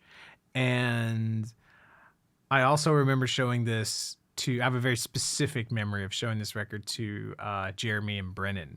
Okay. So Jeremy was in All Severed, Brennan Birch, who was in Mr. Hinkus, and also played in like early incarnations of bands and stuff there in Dayton. Mm-hmm. And their reaction, what I remember is like, well, that's a lot. But is it good? Any of it? Oh man. And I was like, God damn it, man. I'm trying to like broaden my horizons here, guys. Fuck. Like, only in a good way though. And so, why you guys gotta be so fucking judgmental about everything? So, and this is nowhere. There is charm to this early Nile material for me now. Yeah. When you know the fucking like precise beast of a machine, high priest of death metal that they become. But yeah, no, like this. If this is all that they ever were, they wouldn't have a career 20 years later. Sure. And it took them a few records to like get a drummer that could articulate that was the right drummer for the band that was going to stay with them. This is their first drummer, and he's amazing. He's amazing. You have to be amazing to even attempt to play this fucking music, Yeah. But there's amazing, and that puts you in the top 90%. And then there's George Coleus. And that guy, you know, the difference between the top 90 and the top 99 is just a long fucking way. You know, it becomes exponential. There's a big difference between that and Derek Roddy and George Coleus and whatnot. And so by the time you get to Annihilation of the Wicked, anyway, we'll talk about that later. All right. I'm getting verklempt just thinking about it. So yeah. Like I totally get like not vibing with that. Yeah. Yeah, like my notes about it where the mixing is so all over the place here, but the guitars are way shitty and too far forward. Also, what the fuck is he saying? Oh yeah. None of this is doing anything for me. It's actually kind of actively bad in a way. I would disagree with that, but that's okay. But again, like just hearing that one song out of the other thing though is like they would have like 3 vocalists. And so if you just hear one short snippet of it, you know, and you don't hear like the context of the record, because the record has like an arc to it. They do like a Mastodon thing where everybody's singing different songs. In a sense, different sections of songs and stuff like that. Like it's a little more digestible when you listen to it. Think of that song as like a really brutal opening scene of a fucking horror movie. And so there's just all of it all at once. Yeah. You know what I mean? And so the elements become a little more identifiable as you listen to the rest of the record. And then when you come back around, it's like, oh, okay. You know? Right. So you can see more what they were going for, sort of. Or you're just able to like identify it doesn't feel like as much of a mess. You know? So but that reaction makes sense to have that reaction to just hearing that one track off of that record for sure. But it's important. I need to include it. Sure.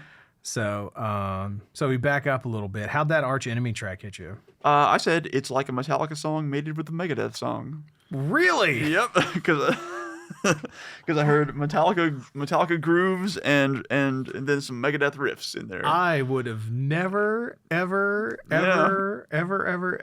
something about that song. Ever fucking said that. Something about that song hit me just right like that. Okay, so we need to talk about like there's 3 songs that we need to talk about at the same time. So we need to talk about the Arch Enemy song, Beast of Man, the At the Gate song, okay, Blinded by Fear, and the Carcass song, No Love Lost. I don't know that I made a note about the Carcass song. I didn't make a note about the Carcass song.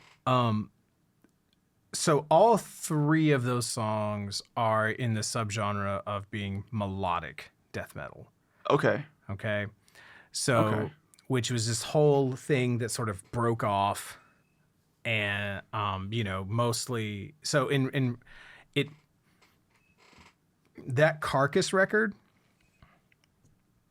So if you look, No Love Lost, that came out in 1993. And so it's usually cited as being sort of the proto melodic death metal album because of the kinds of riffs that they play throughout that album. Mm-hmm.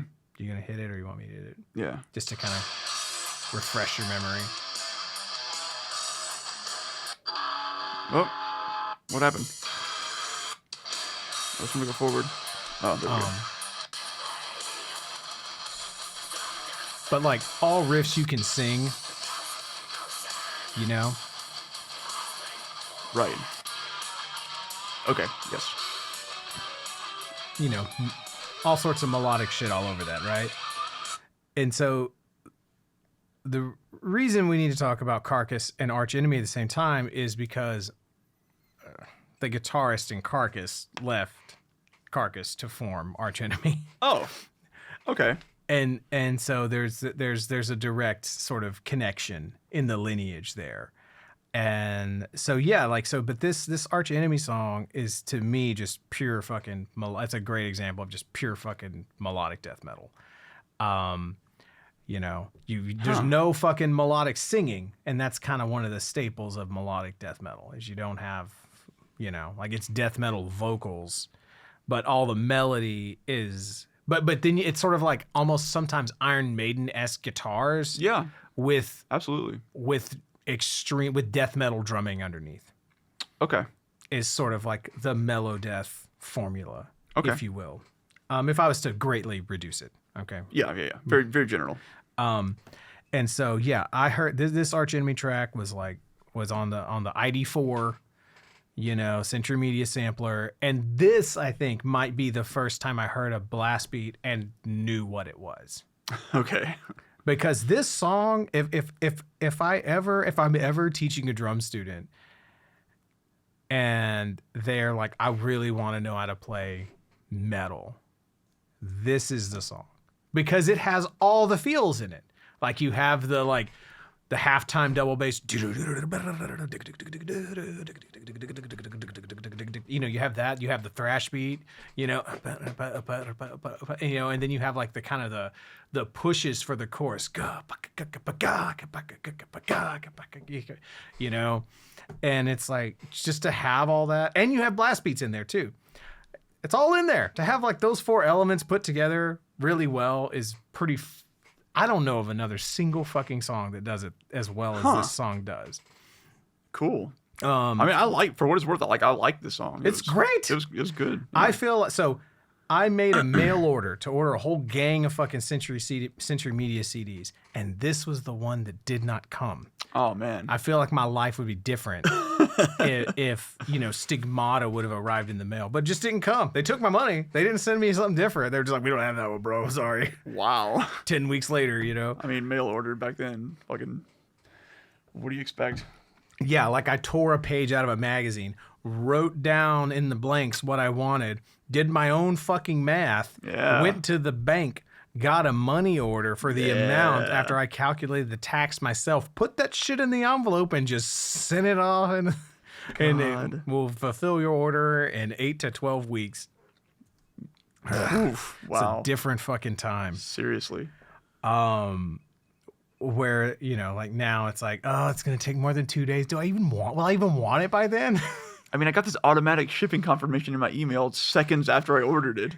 So they know that I ordered it. Yeah. I know that they know. Whereas here, for months. Just get lost? They were going to call you and be like, hey, we saw, we got your order. We'll be shipping it out in the next few days. No, that wasn't going to fucking happen. No. You just like, well, you were going to get it or you weren't. You're going to be like, fuck. Just putting it out there in the ether, forgetting about it. Yeah, so I love this fucking Arch Enemy song. Yeah, there it is. And do you want to hit the At the Gates while we're here? Yeah, I guess we might as well. Actually, you know what? I'm gonna wait. Okay. I'm gonna wait because there's a lot to say about that one. Okay. So another song that I heard on those on the sampler CDs was the Strapping. It was the first time I heard Strapping and Glad. It wasn't this song. The song was Detox. But I went and bought that record immediately, as soon as fucking possible. And the opening beat. So I'll put the song All Hail the New Flesh. And I really debated as to what Strapping Young Lad song to put on here. Because they're in that weird category where it's like, this is not death metal. But they're inspired by death metal. And this is the other thing, too, is that Gene Hoglan played in Death right before he played in Strapping Young Lad. And so... On this album. Yes, right before he played on this album. Yeah. He played, on Overactive Imagination and Symbolic, which are just universally acclaimed death metal records. And so this record, but interestingly enough, the band Death doesn't use blast beats, even though they kind of created the genre of death metal. They don't really use blast beats. So, but that's another story for another time. So Gene, really wasn't Gene's bread and butter. He has a story about playing a festival, and he like throws out a blast beat during a middle of a song, like just fuck it, like, oh, here we go, fuck it, yeah. And he was doing it in front of Jeff Walker, who's the singer and bassist in Carcass. Now, Carcass's records before this are not melodic death metal. They're a big fucking deal, okay? Okay. All right. But let's just say that they had that blast beat vocabulary fucking down on their records before this one. I mean, and on this one, there's blast beats on this record too, just not on this song. And so Gene's like, hey, Jeff, look, I'm blasting on this fucking song. They get done, and Jeff's like, leave the blasting to us. Damn. So think about everything you know about Gene Hoglan. Right. You know? Holy shit. Jeff was like, hey, not here, Gene. Wow. But That ain't it, Chief. yeah, but this Strapping Young Lad song starts off with I think the technical term for it is a bomb blast. Okay. Because there's all sorts of different names for fucking blast beats and shit. Bombastic. Yeah. Yeah. Not boom. The boom boom. Just a boombastic. There it is. Not back to Shaggy. There it is. So like I'm not, if you want to know the difference, just go search, but like, just for your sake, Robert. So a hammer blast is also called a suffo blast because of suffocation. Okay. Is, we'll say 8 notes on the snare and cymbal together. Mm-hmm. And then also 8 notes on the feet. So just all unison, right? If you double the feet, but you're still doing 8 notes up top, that's a bomb blast. Okay. Okay. And yeah, that makes sense. That's what that is. So what Gene's playing at the beginning of All Hail the New Flesh. Yeah. So that's you know what I mean.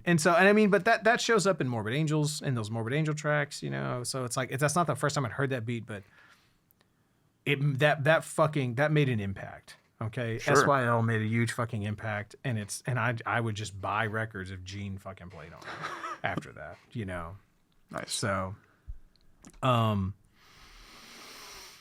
one thing I wanted to throw out about Carcass real quick is, so you could consider Carcass like the fucking Miles Davis of fucking extreme music, okay? Because they just changed the game like 3 fucking times and then just said, well, we're going to just stop for a while. Whoa. And then they came back and everyone's like, yeah, man, we fucking love Carcass. And then they've had a really solid career ever since, putting out records consistently and doing fine. But, their early records are just gory ass fucking grindcore. You know what I mean? And then they were the first band to sort of put in all those, like all the real gory lyrics and stuff like that. Like, cause Jeff's like sister had a fucking, was like a medical student. So he just like got like a medical dictionary, and that was how they like made their album art, was like making a collage of all this sort of shit. And so, damn, that's so they like a good idea. in like 3 or 4 records, they invented, or they like, they pushed grindcore forward. They pushed death metal forward and made it technical. They they also like created gore grind along the way. Sure, why not? And then they said, fuck it, we're gonna make melodic death metal too. And so they just each record is different, and it's a progression. It's like genre defining. Yes, like they defined like 4 genres, and like, all right, y'all have fun with that. We're gonna like, I'm gonna go work in a steel mill. Here's what you can do. Have fun. We're gonna go. Yeah. They just gave the 90s and the mid they just gave the metal community like 10 or 15 years of assignments, right? And then fucking like went home and like propped their fucking feet up. Oh, shit. Wow, I didn't realize that. So yeah, dude, fucking prolific. You cannot say in my opinion, you cannot say enough about Carcass. They don't have the real fucking album cover on here, you fuckers. But yeah, like song titles like Genital Grinder and Maggot Colony and, Microwaved Utero Gestation. Of course. Yeah. Why wouldn't that be one? Yeah, it's so great. It's so great. I one night I just read these titles to Allison, and she'd be like, that doesn't make sense. And that's not medically possible. And then once in a while she was like, oh, that's a thing. Oh shit. Like, well, yeah, if you're just taking terms out of a book and slapping them together like refrigerator magnets since crepitating bowel erosion. Good God. So like every time you've seen like some crazy dirty ass fucking grindcore band and like, oh, you know, like this next song is called like excruciating vaginal flaps or whatever. You can blame Carcass for that. Direct reference. But then also every band we saw trying to rip off Killswitch Engage, you can also blame Carcass for that in a way. So Okay. the only figure that deserves as much blame in music history as Carcass is Miles Davis. That's what I'm saying.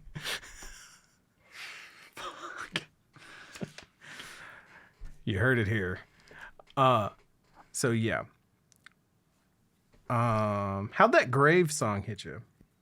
I liked it. And what I said was, it would be fucking weird, but heavy prong vibes. Yeah, I get that. Yeah. I Okay. I get that. Okay. Yeah. I said I feel like this is the type of sound. I feel like this type of sound is meat and potatoes metal, just the most straight ahead, no nonsense, simple metal, and it's not a bad thing. Sure. And their stuff, their album before this, you know, it hasn't been until recently that I sort of went and explored some of their earlier stuff, and it's a little more like, oh, well, that's death metal, right? Mm-hmm. But this is just a song that I heard, and actually their record before this, I believe, was a huge influence on Devin while he was writing City. Oh, interesting. So, but yeah, I thought you would dig this because that guitar tone, I have a very specific memory of you kind of looking for that guitar tone, like that being your ideal guitar tone, that kind of real, I don't know, like it's real, I don't know how to describe it. I know what you're talking about, though. Yeah, it's clear, but it's like good shit, huh? Yeah, this is the first time I've actually, this is a St. Arnold Pumpkinator. Yeah. This is really good. Holy shit. Really good. Yeah. It's like Wow. it's clear and it's crisp, but it's like dirty. Yeah. Is that like a scooped mids thing, or is it a? There's definitely some scoop mids in there. Okay. Not only that, but it's a big part of it. Yeah, so this is like a guitar tone that is really popular among a lot of Swedish death metal bands. Really popular with Entombed, who's not on here, but yeah. And did you catch the like 5 minutes alone vibe in the middle of this song? Oh, it didn't stick with me if I did, but Let me see.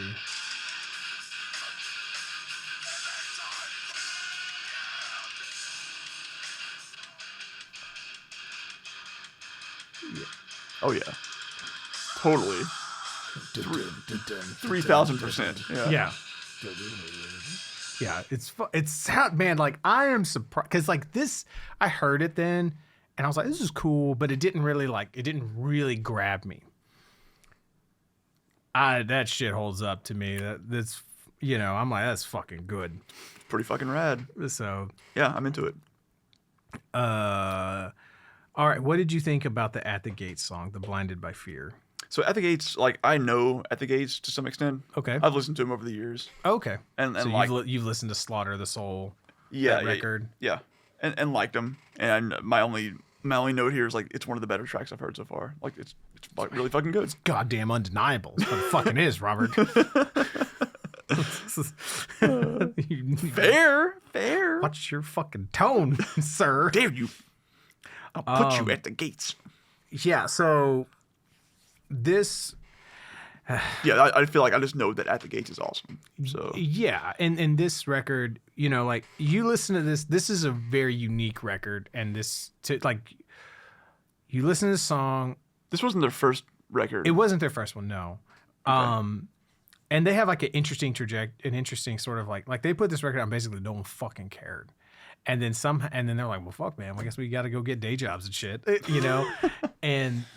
But then in the early 2000s, this record sort of became the like dark secret of the metalcore scene and of the newer metal scene.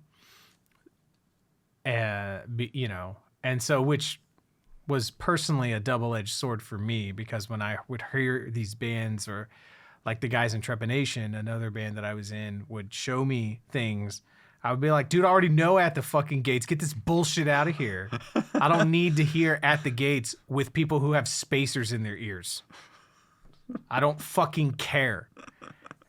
You know, and part of that is me just being like an aggro 23-year-old or whatever. Yeah. By aggro, I mean a dick. I mean, and being a jerk. And, you know, but yeah, like this record is sort of in that upper echelon of production watermarks. Sure. Of like Cowboys from Hell, Burn My Eyes, Demanufacture, Slaughter the Soul. Like it's in there. Sure. Of like, oh, this is what a metal record's supposed to fucking sound like. Yeah. Like you hear this song, you don't know what year it came out. Yeah. So just to go back real quick to SYL, like that was my one note on there that I didn't bother having to say because we all know like that album is so like incredibly produced. Like once I got to that song after hearing the rest of this playlist so far, and most of the stuff after it, I was just like, God damn, that sounds so good. Like it just sounds so. That's what that should sound like.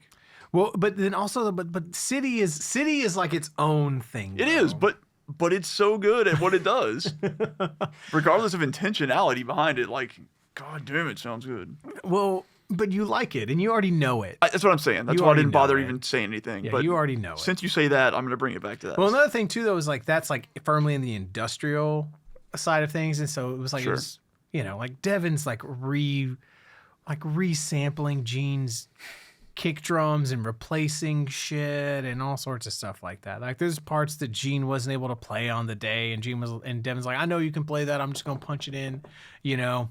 Sure.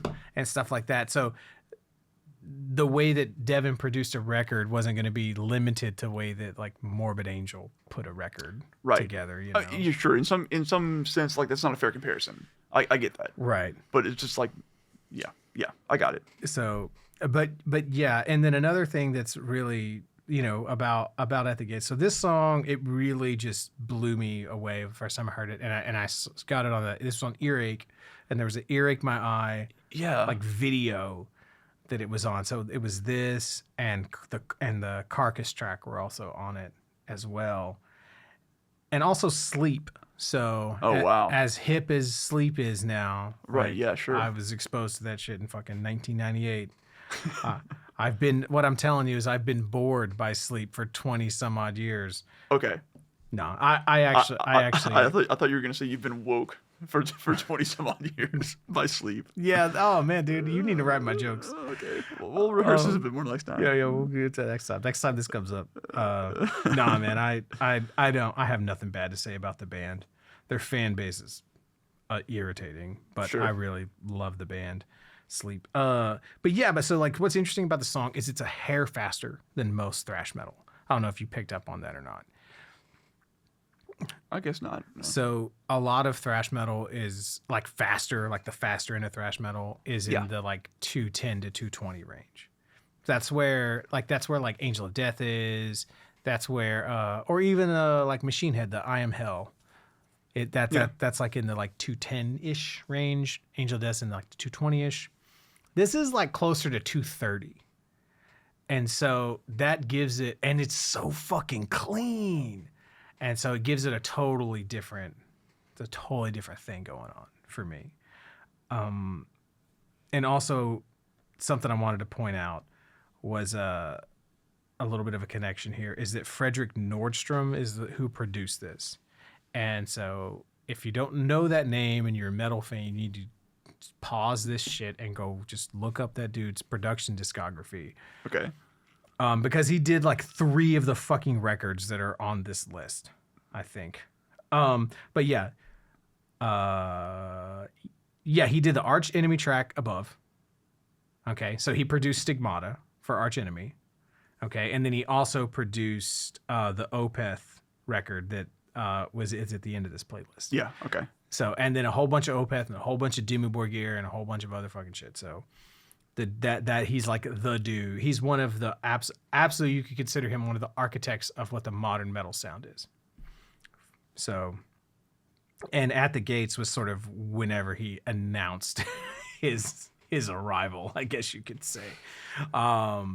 He became quite, it might not have been immediately because for whatever reason, it just took that, like it took people a while to get that record, and now it is just universally understood. But it took a while for people to that didn't come right out of the gate doing well. It was not great at the gates. Right out the gates. Yeah, right out the gates. There it is. God damn it. You're used to staying up late. I'm not. So yeah, that's my spiel on At the Gates. At the Gates, good shit. So we did Carcass. So Cryptopsy.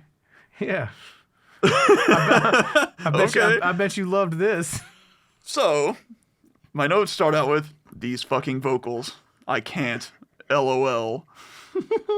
Just mumbling all over the place, which they then double in the post bridge? Question mark.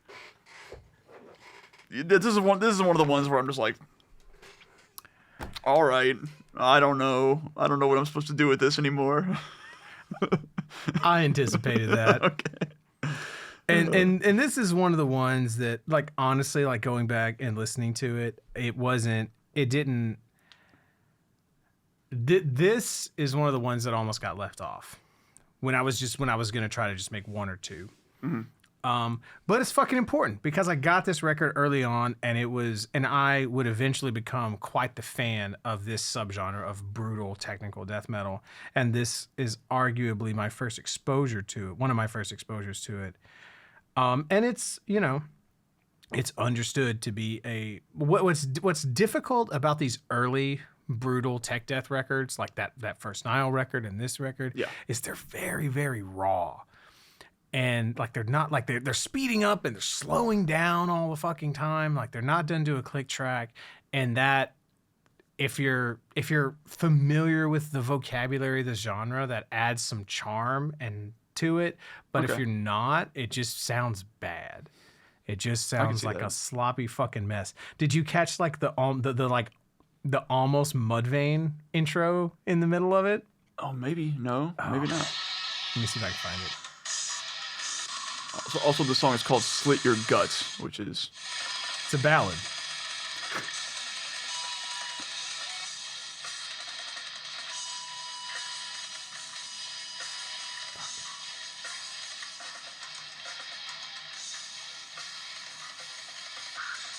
Okay, man.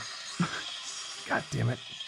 This is what happens when you have like 37 parts in a fucking song.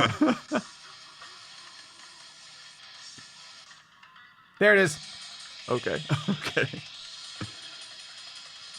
So, a dude, Flo Mounier, the drummer on this. So they're Canadian. They're from Quebec, so I saw that. Yeah. So he was able to do some shit on the drums that no one else was able to do before. And so that he's doing that shit one-handed. Okay? Like, oh shit. He's doing that shit with one fucking hand. So, Jesus. Yeah. Like that right there, that's one fucking handed. There it is. So right around like the 54 mark for a half a second, you get part of a dig intro. The plinky. Brum brum ging. Wow. So, but yeah. So anyway, fucking Cryptopsy's great. But I didn't think you were gonna like it. I will take your word for it, and I trust your opinion. So all right, so moving on. So Testament. So let me pull this up real quick because I wrote a note that I didn't cite, and I'm wondering if it's the Testament song now. I can't remember. So funny thing about the intro. So this Testament song. Yeah, it's Demonic Refusal off of their Demonic record, and so this is. So Testament is known for being, hugely influential thrash band, but that shit had kind of run its course, and Eric Peterson's a big death metal fan, so they did turn that shit down. Was it actually loud? It's pretty loud. Okay. But Eric Peterson is a big death metal fan, and so they actually like because they tried doing the Metallica thing, and they tried like, oh, well, guess we'll do ballads and shit, and that did not work, and then we'll go the other way. So in the '97 they put out this death metal inspired record, Demonic, which had Gene Hoglan on the drums, and that's why I fucking bought it. I hadn't heard a note of Testament before that, so this was my first exposure to Testament. And anyway, I still have a special place for, especially this song. But it is funny because so in the intro though, there's the like 10, 9, 8, 7, Yes. 6, 6, 6. I was like, what? 2 years before Slipknot. Hold on. Just No, it wasn't the Testament song I was thinking of. For Demonic Refusal, I just said that I'm like digging the pace of this, and I'm feeling this. it's great because it's like it's more. I mean, for one thing, it's more digestible for us because it's more groove metal. Yeah. It's more of like, and that's a vocabulary that we were inundated in. Yeah. So For sure.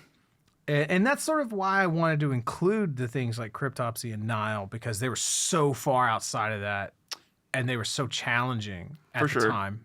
Totally. Yeah. You know, and so it's almost like I get to go back in time by seeing your reaction to it, because that's pretty much how I reacted. I was like, people say this is important.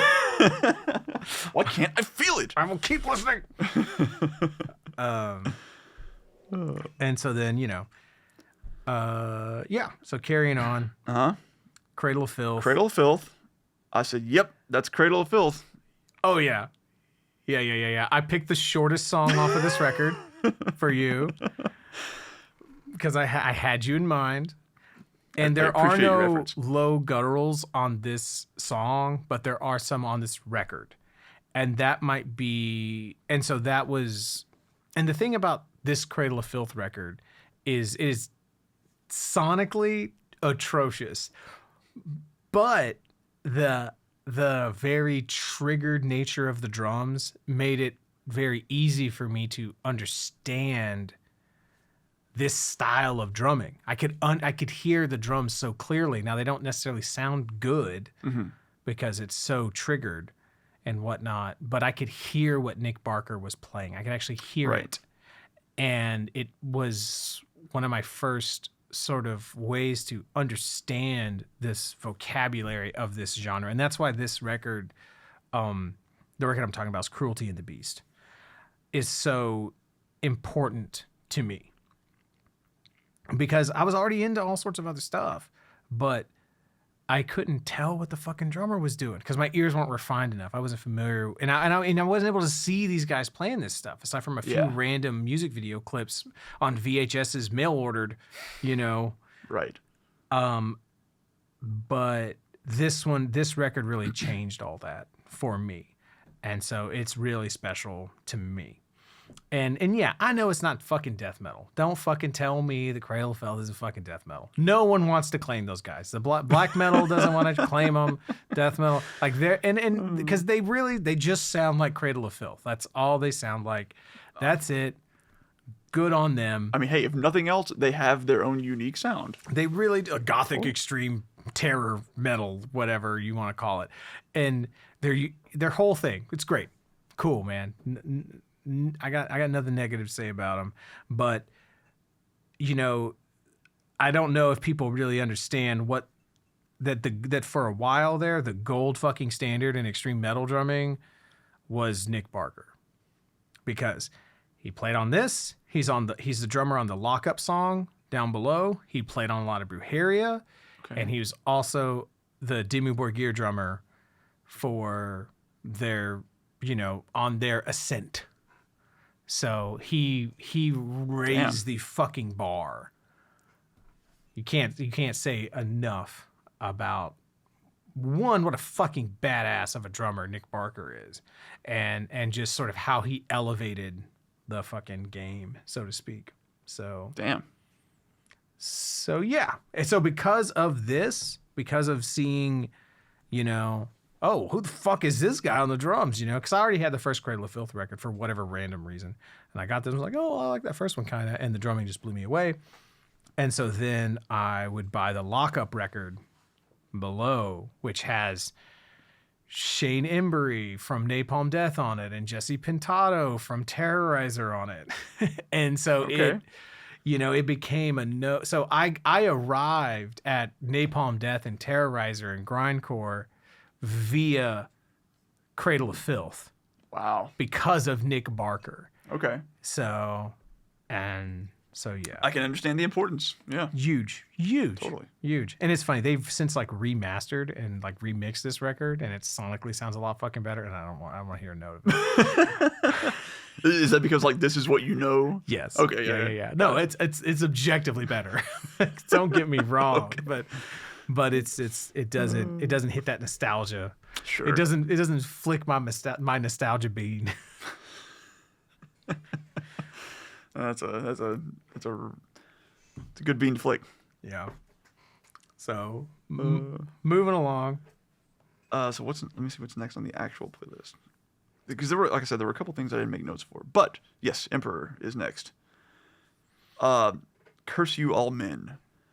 So I said this is maybe my favorite track that is the most death metal on here so far.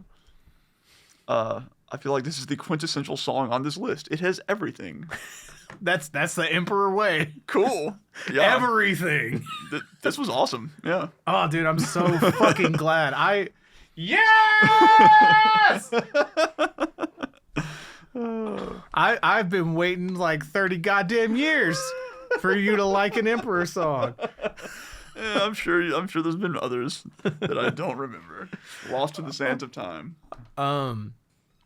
Yeah, and so lots of people will fucking say like blah blah blah blah blah, fuck you, why is Emperor on a death metal list? Well, see, that's what it took. It took you putting Emperor on a fucking list with some of this other stuff on here where I'm like, I'm not gonna like this, but you put Emperor in there, like, oh, it's like a breath of fresh air. I get it, right? So like we did, so I've already tried to do this whole like starting a podcast thing before, and one of the episodes that we did was talking explicitly. An episode that has been recorded but will never be released because it was recorded like a year and a half ago. Right. But I'd already exposed you to Emperor via like I talked just about the Century Media stuff. Yeah. But I didn't expose you to this Emperor song because the songs I was playing for you were the ones off of Anthems. So I don't know if you. I don't remember specifically. I got you, fam. Yeah. So, that's the wrong list. There it is. So it was the very, wall of sound. It's very different than the production. Yeah. Vaguely remember now. Yeah. Ye Emanciparium. And so, but on their, would have been their third full length, 9 Equilibrium in 99. So in Anthems to the Welcome, 97. That was the first time I heard Emperor, and it was life-changing for me, blah, blah, blah, blah. But I didn't put any songs from Anthems on here because that doesn't feel like death metal to me. Because it more, I wrote it down here. Because those tracks on Anthems embody more of the like epic majesty of black metal than the sort of clinical brutality of death metal.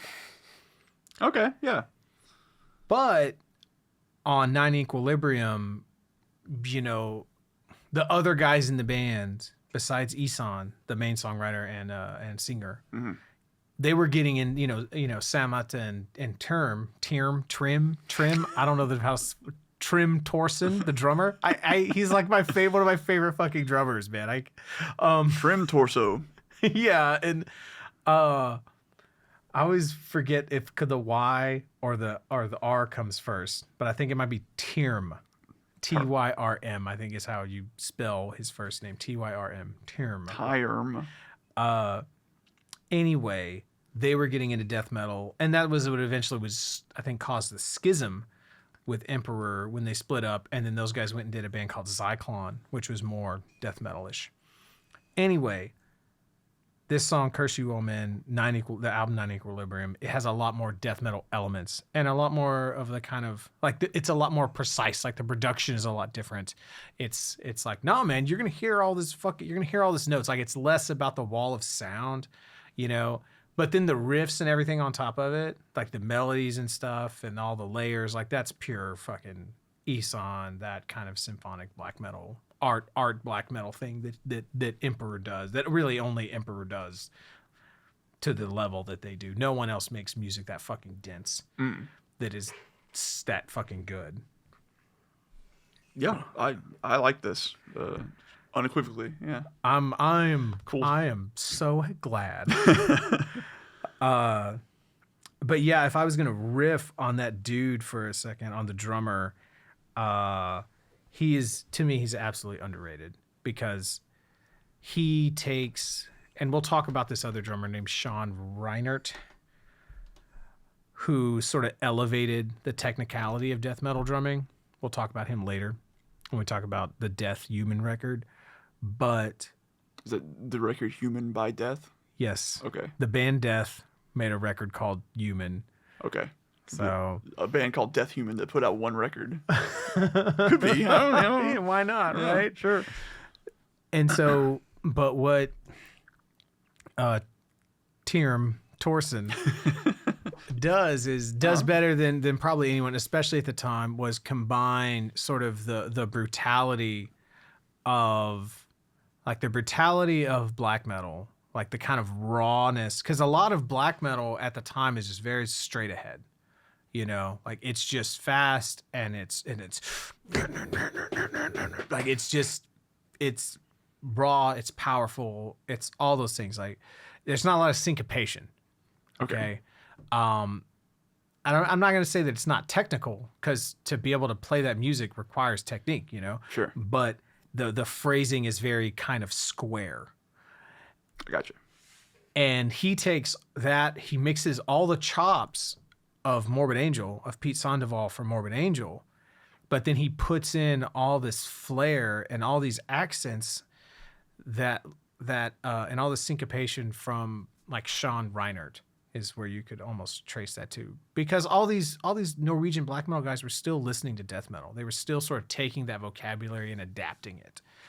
So yeah, like the drumming on those Emperor records is where he plays on is just, it's so weird and so fast and so brutal all at the same time. And to get all of those at the same time is just it's ridiculous. What a treat. What a treat.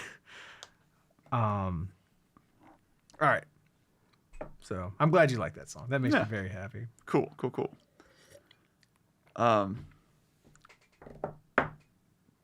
So next was so before we talk about Eeyore,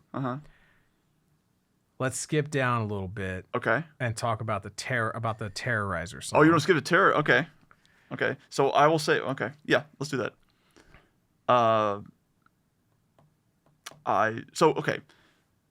Actually, if we're gonna do that, there were a few things that happened in a row that I had similar reactions. Or no, I had similar types of reactions to.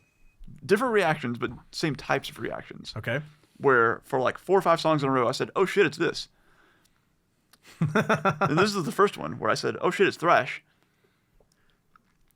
You felt that about Terrorizer? Yeah.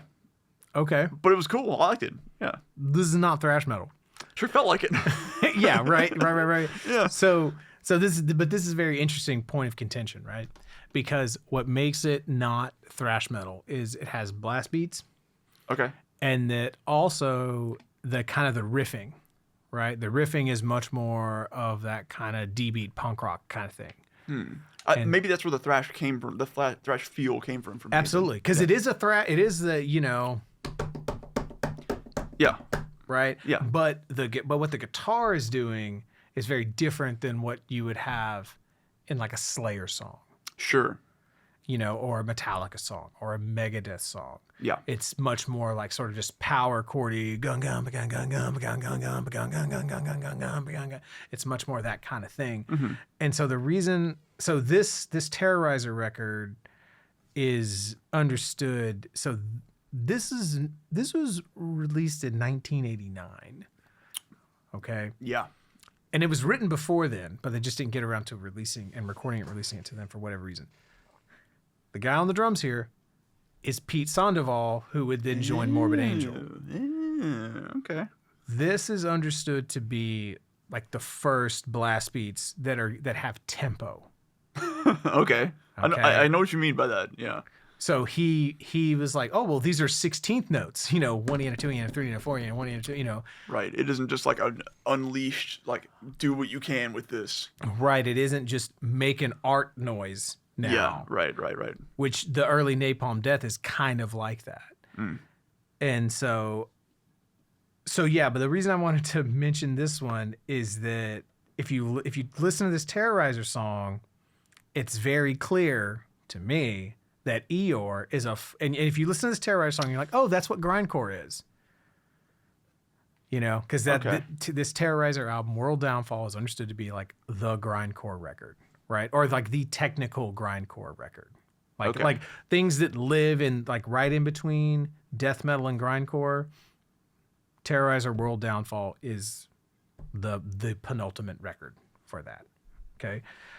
Because you have because it's technically, it's not, there's none of it that's just noise, right? But it's aggressive, it's fast, but it's not super technical. It's not like, let me show you my crazy fucking guitar riffs and let me show you all my like harmonies or let me, right. And it's not even crazy song structures either. Yeah.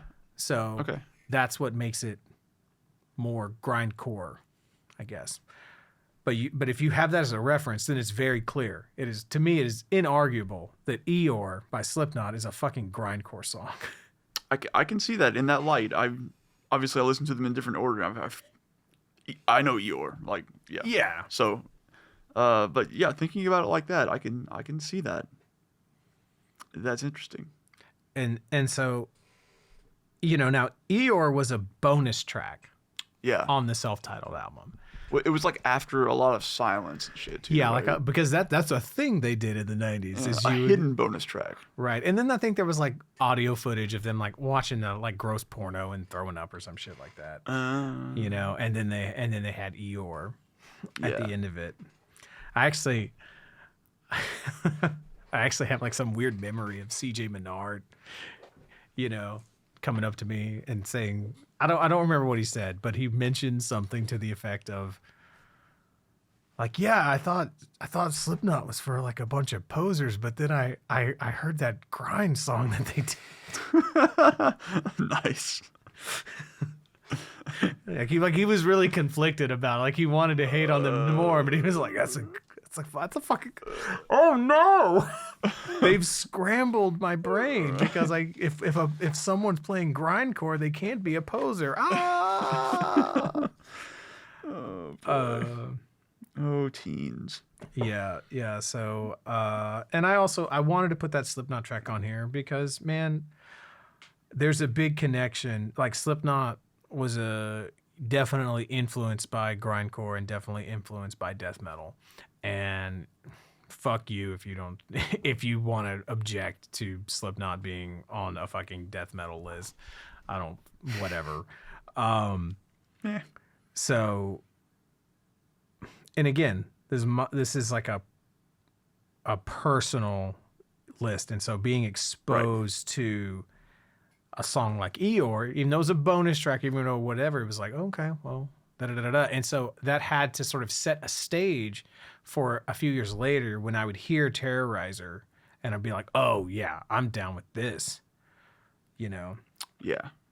That kind of thing. So I don't know. I remember on that first Slipknot album, like that song being like a big fucking deal.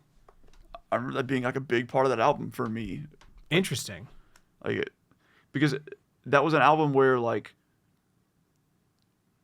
the first,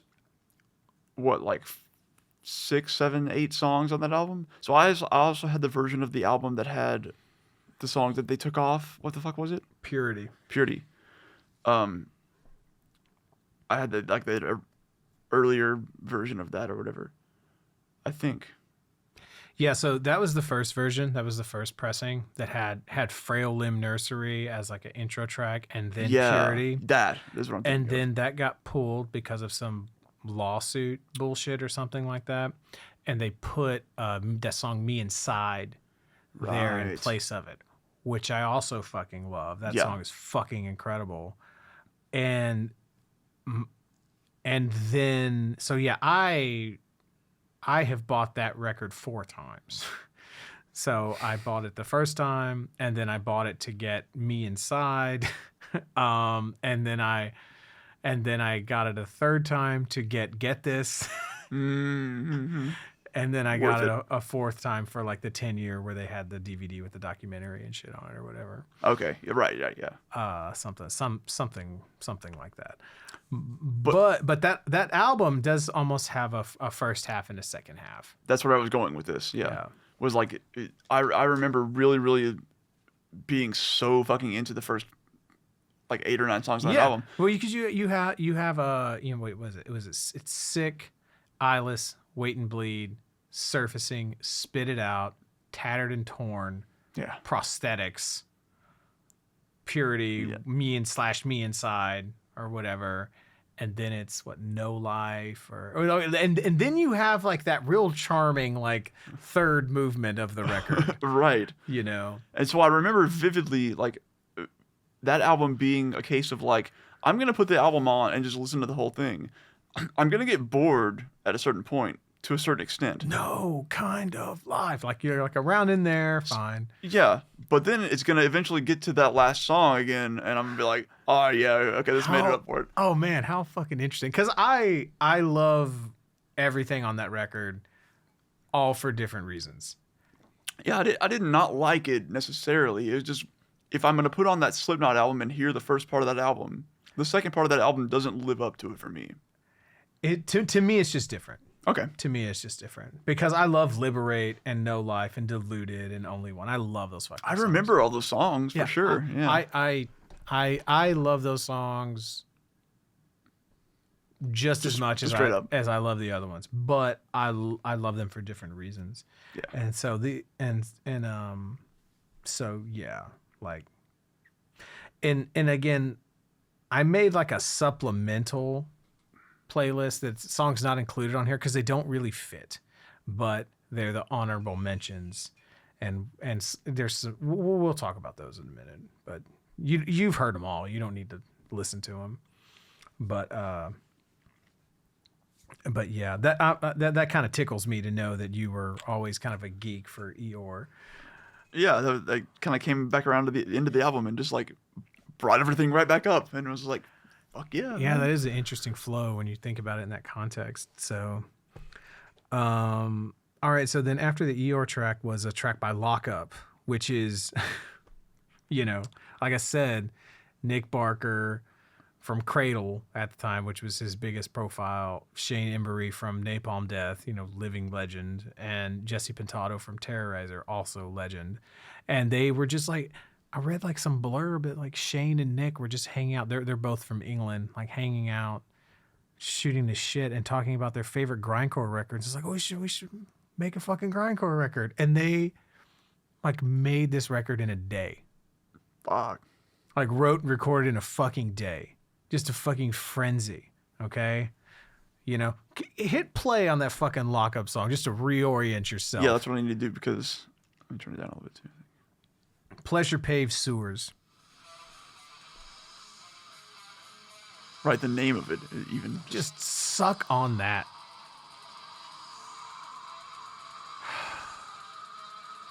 It's so fucking good. Just 2 minutes of fuck your ass.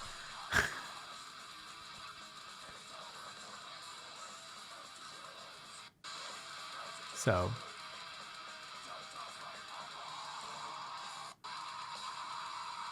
nice little halftime thing in there. Yeah. It's just great. Yeah. There's not really a lot to say about it other than like, that's cool. Yeah, I didn't have any notes on that one. It was just like, that's a song that probably should be on this list. And again, it's just, I didn't know who Shane was. I didn't, you know what I mean? I didn't know who any of these people were. I was like, but I knew who Nick Barker was because he was on Cradle Filth, and I like that click clack drumming. So, so give me this fucking Lockup record. I'll take it, you know. And then I put a few Brujeria tracks on here.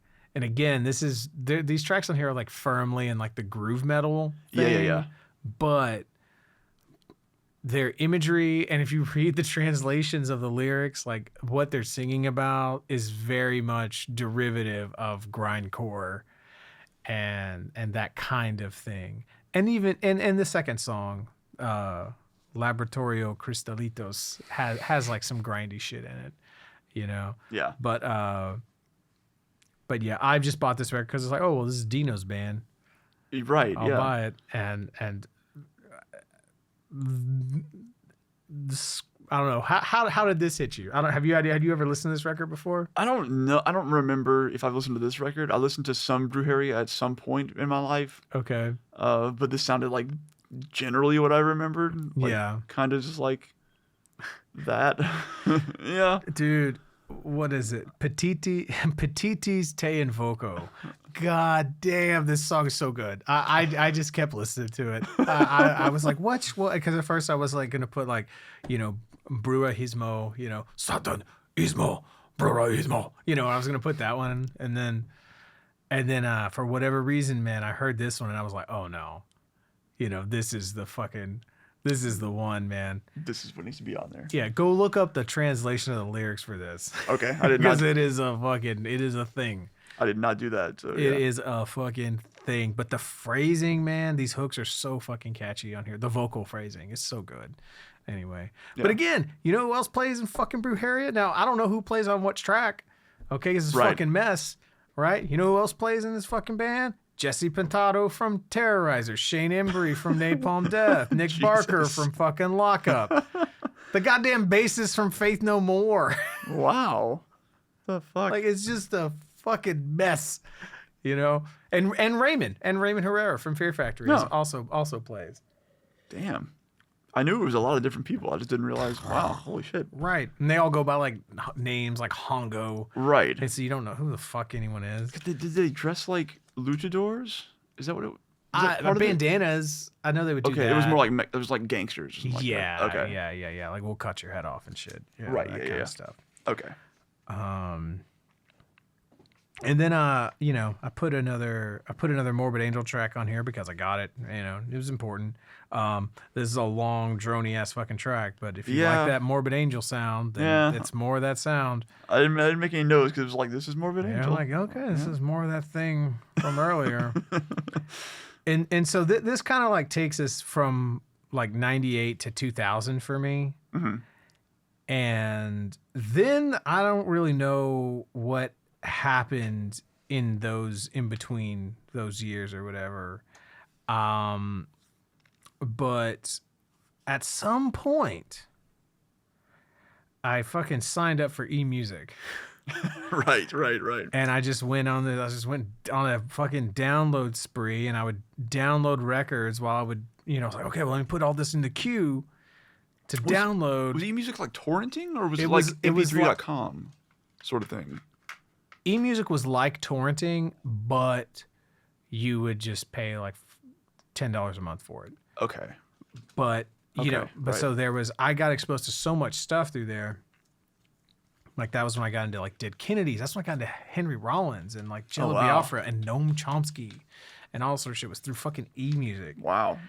But yeah, so I'd set up the download queue, and then I'd like go to class and like come back like 6 hours later, and I was like, oh cool, that album's done. Yeah, right. You know. And so while during that rabbit hole, some of the things I found a lot of shit, but some of the things that I remember that are very crucial to the whole death metal grindcore story or whatever that's when I came across that Terrorizer record. And I didn't even know, like, I was like, oh, this is fucking cool. I didn't even know that was Pete Sandoval on the drums. I didn't even know there was a connection between him and a band I was already in. I mean, I was already into. Right. And then the Napalm Death stuff. Yeah. And so Napalm Death is interesting because they're really, you know, like they're the forefathers of grindcore. Like they're the Black Sabbath of grindcore. Yeah. You know. and they you can hear in their blast beats that it is more of that like make an art noise now, make a ferocious art noise. Yeah. And so I'm not trying to take anything away from Mick Harris, but like that's kind of what it was initially, you know. And so, but the thing that's different about Napalm Death, they're like the early grind, like as you'll see as this stuff progresses, that like grindcore has a little bit more of a quote unquote art element to it than death metal does. You know, like even like the intro song, like the Evolved as One, the like the weak minds, where all of a sudden there's a note where he hits a note. You ain't hearing that shit in fucking death metal. Right. You know what I mean? God. Stuff like that. So but yeah, so I really hear these kind of as one. So how did any of that early stuff hit you? So these came through as Scum was the first one on the list. Yeah. And then Evolved as One, and then it's a man's world. Which might be a reference to the James Brown song. Okay. Like, should there be an apostrophe in there, or is that like an abbreviation for something? I don't know, Robert. Okay. These are questions I need to have answers. But this was like, so right after the Terrorizer. So Terrorizer is where I started my, like, every song past this point, but until Opeth, hit me with like a new, like, interesting thing, where I was like, oh shit, it's this. Oh shit, it's this. Oh shit, it's this. So for Terrorizer, I said, oh shit, it's thrash. For Scum, I said, oh shit, it's hardcore. Yeah. And I was like, pretty fucking cool. Right. All right, it's hardcore. And then I'll just read the next. So for Evolved as One, I said, oh shit, it's Rollins / spoken word. Yeah. But also a DMV attendant where he's yelling, are you next in line? Yeah. What? So that was fun. And then it's a man's world. And my note here is he goes from the least possible opening of his mouth to the most possible opening of his mouth. Because he goes, and then from that, Oh, what a funny fucking description. like, wow, that's quite the gamut you're running there, dude. So what's interesting to me is that the vocalist on the second Napalm Death record, From Enslavement to Obliteration, is different than the vocalist on the first one. So vocalist on the second one is Lee Dorian, who would later go on to form Cathedral, which is one of the quintessential modern doom bands. So, like, just doing, like, sort of Sabbath tribute almost kind of stuff. Okay. You know, like, he went from that to, like, I am really tired of doing this, guys. He's, you know, doing songs about Hopkins, Witchfinder General and shit. Oh, Hopkins, a witch, find a general. Like, doing that kind of shit. So Shit. Oh man, it's great, but I enjoy all the Napalm Death songs, like, dude. just for different reasons. They were totally different from each other too. Which Those is cool. first two Napalm Death records are really fucking worth a listen.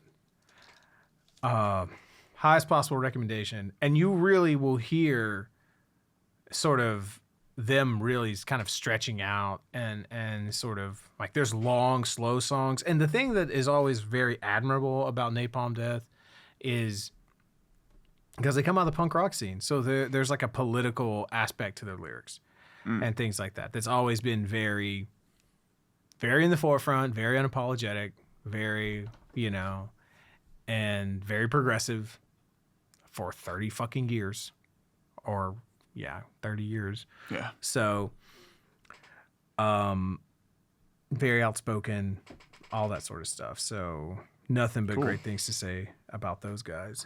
There was something else about Napalm Death. I feel like I was going to say, I don't remember what it is.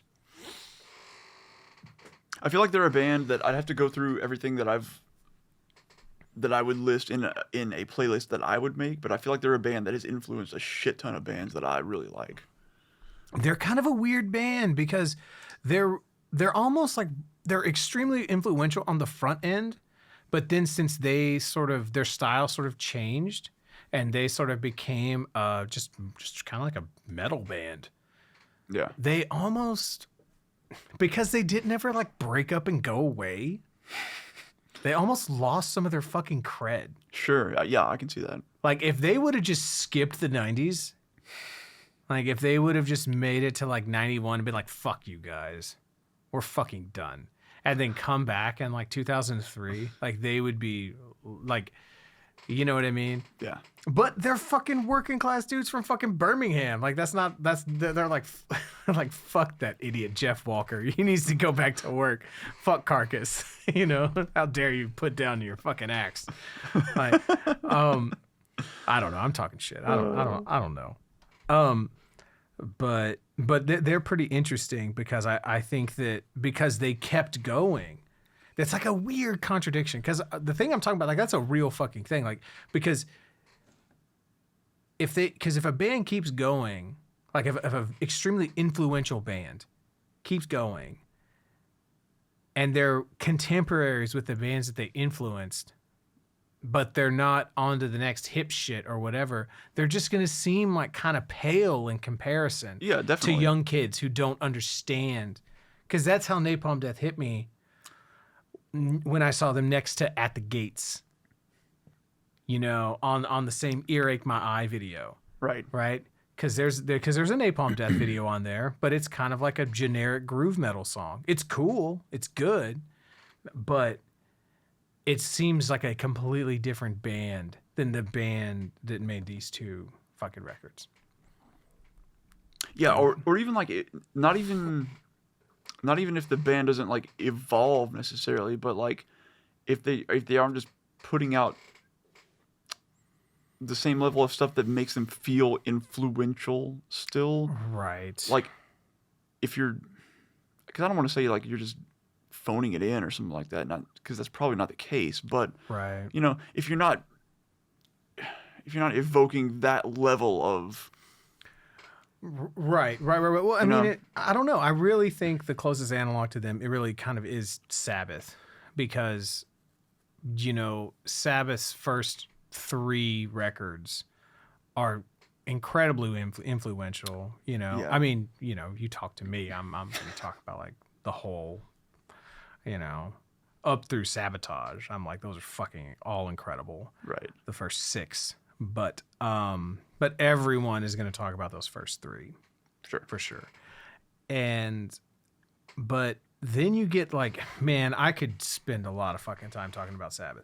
But what I'm trying to say is that you get into the 80s and a lot of the stuff that was coming out under the Sabbath name, it just felt like, it's like, oh, are y'all trying to just be like a fucking 80s rock band? Yeah, it was Dio at that point. So, you know, even after Dio, because shit gets fucking weird, dude. Okay, there are aspects to the Sabbath lore that I am not privy to. You would not fucking believe it. You will not believe it whenever I break this shit down in the future. Richard's Believe It or Not, Sabbath edition. It's insane, but. Good. But yeah, but like, you know, like whenever Sabbath isn't doing the sort of gritty proto doom metal thing, bluesy doom metal thing, and they're doing what feels like, it's like, dude, you're just kind of like Motley Crue without the teeth. You know, it makes them, it tarnishes their legacy in a sense, you know. Yeah. Diminishes the brand, if you will. Yeah. I mean, because now there's a Black Sabbath quote unquote album that is just this. Right. That's, and just, you know, so should have just, you know, been Tony and the Iomis. There you go. Now we're talking. So, well, I'm really glad that you dug the Napalm Death stuff. Yeah. So, like I say, I feel like that's fed into, like, I can't think of everything offhand that every person that I've seen say over the years who has been influenced by Napalm Death, I feel like Mastodon probably. Yeah, like, sure. You know, shit like that. Or that I've gotten way into. Like, I can look back at Napalm Death and go, okay, I can see a through line. Well, and I almost feel like what Napalm Death did is they influenced a lot of things that were happening underground, and then those things kind of just did their thing. Yeah. You know, because I guarantee you, like, Today Is the Day was fucking influenced by, you know, Napalm Death, or influenced by something that's influenced by Napalm Death. And that was one of the first bands that Braun played in. And then, you know, and then that shit pops out 10 years later and it's mainstream and it's Mastodon and it's Neurosis and it's Neurosis is another whatever. Yeah, totally. You know, but it definitely has its roots.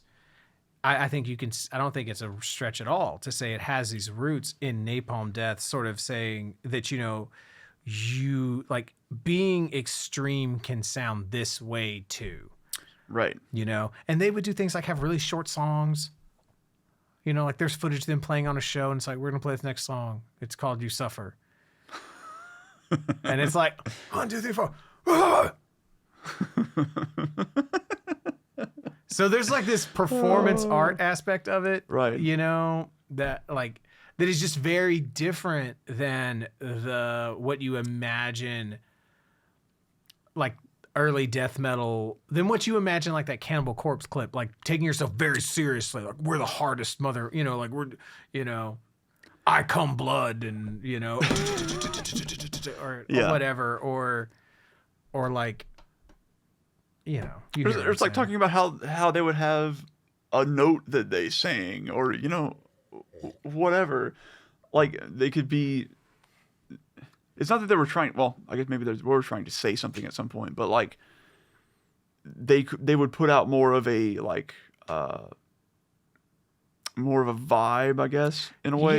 Yeah. It's what happens whenever you're trying to go as extreme as sonically possible, but you don't also listen to Judas Priest.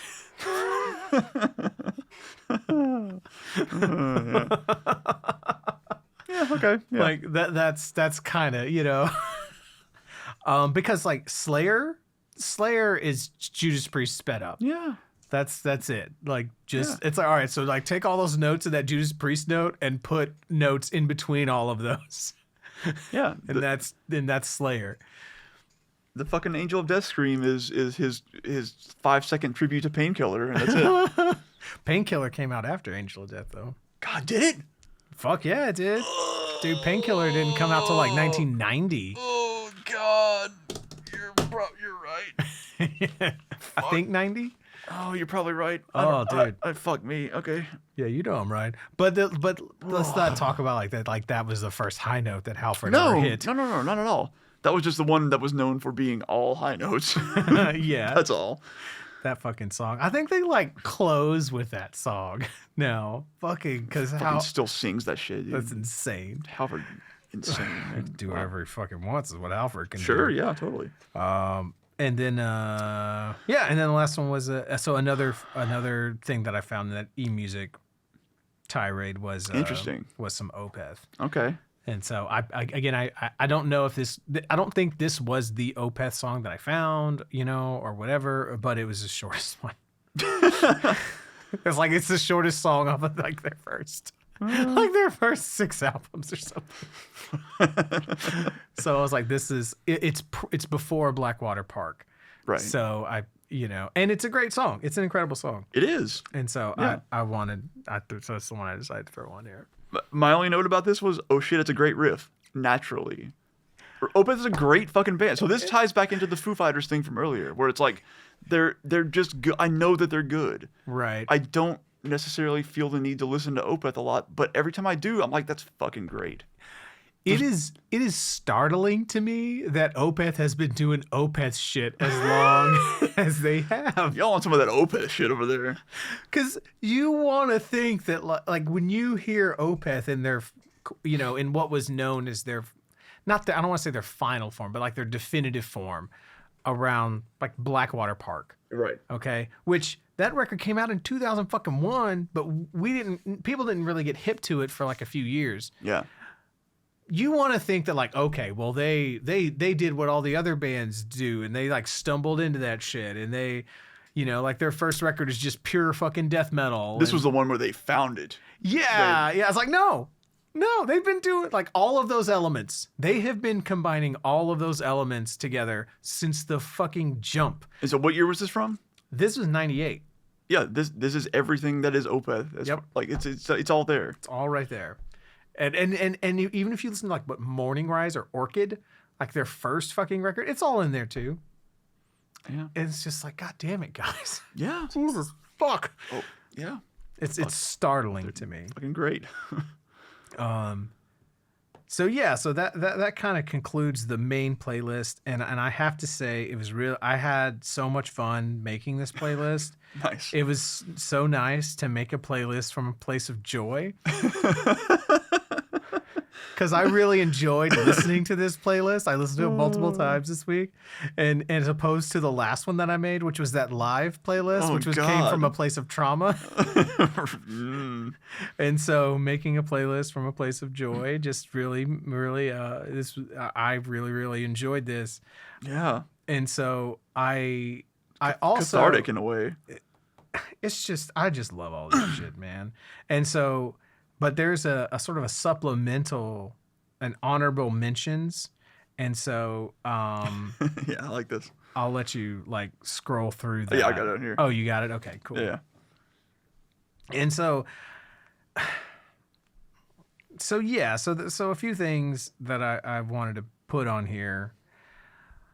So these are songs that you could argue like there's like one section that's like this is a definite element of the death metal vocabulary or whatever, but these songs, these albums or whatever, they don't track as death metal to me, or these songs don't, maybe because they're just definitely something else, or they just don't fit the flow of this playlist that I made, and I tried putting them in and it was like this doesn't work.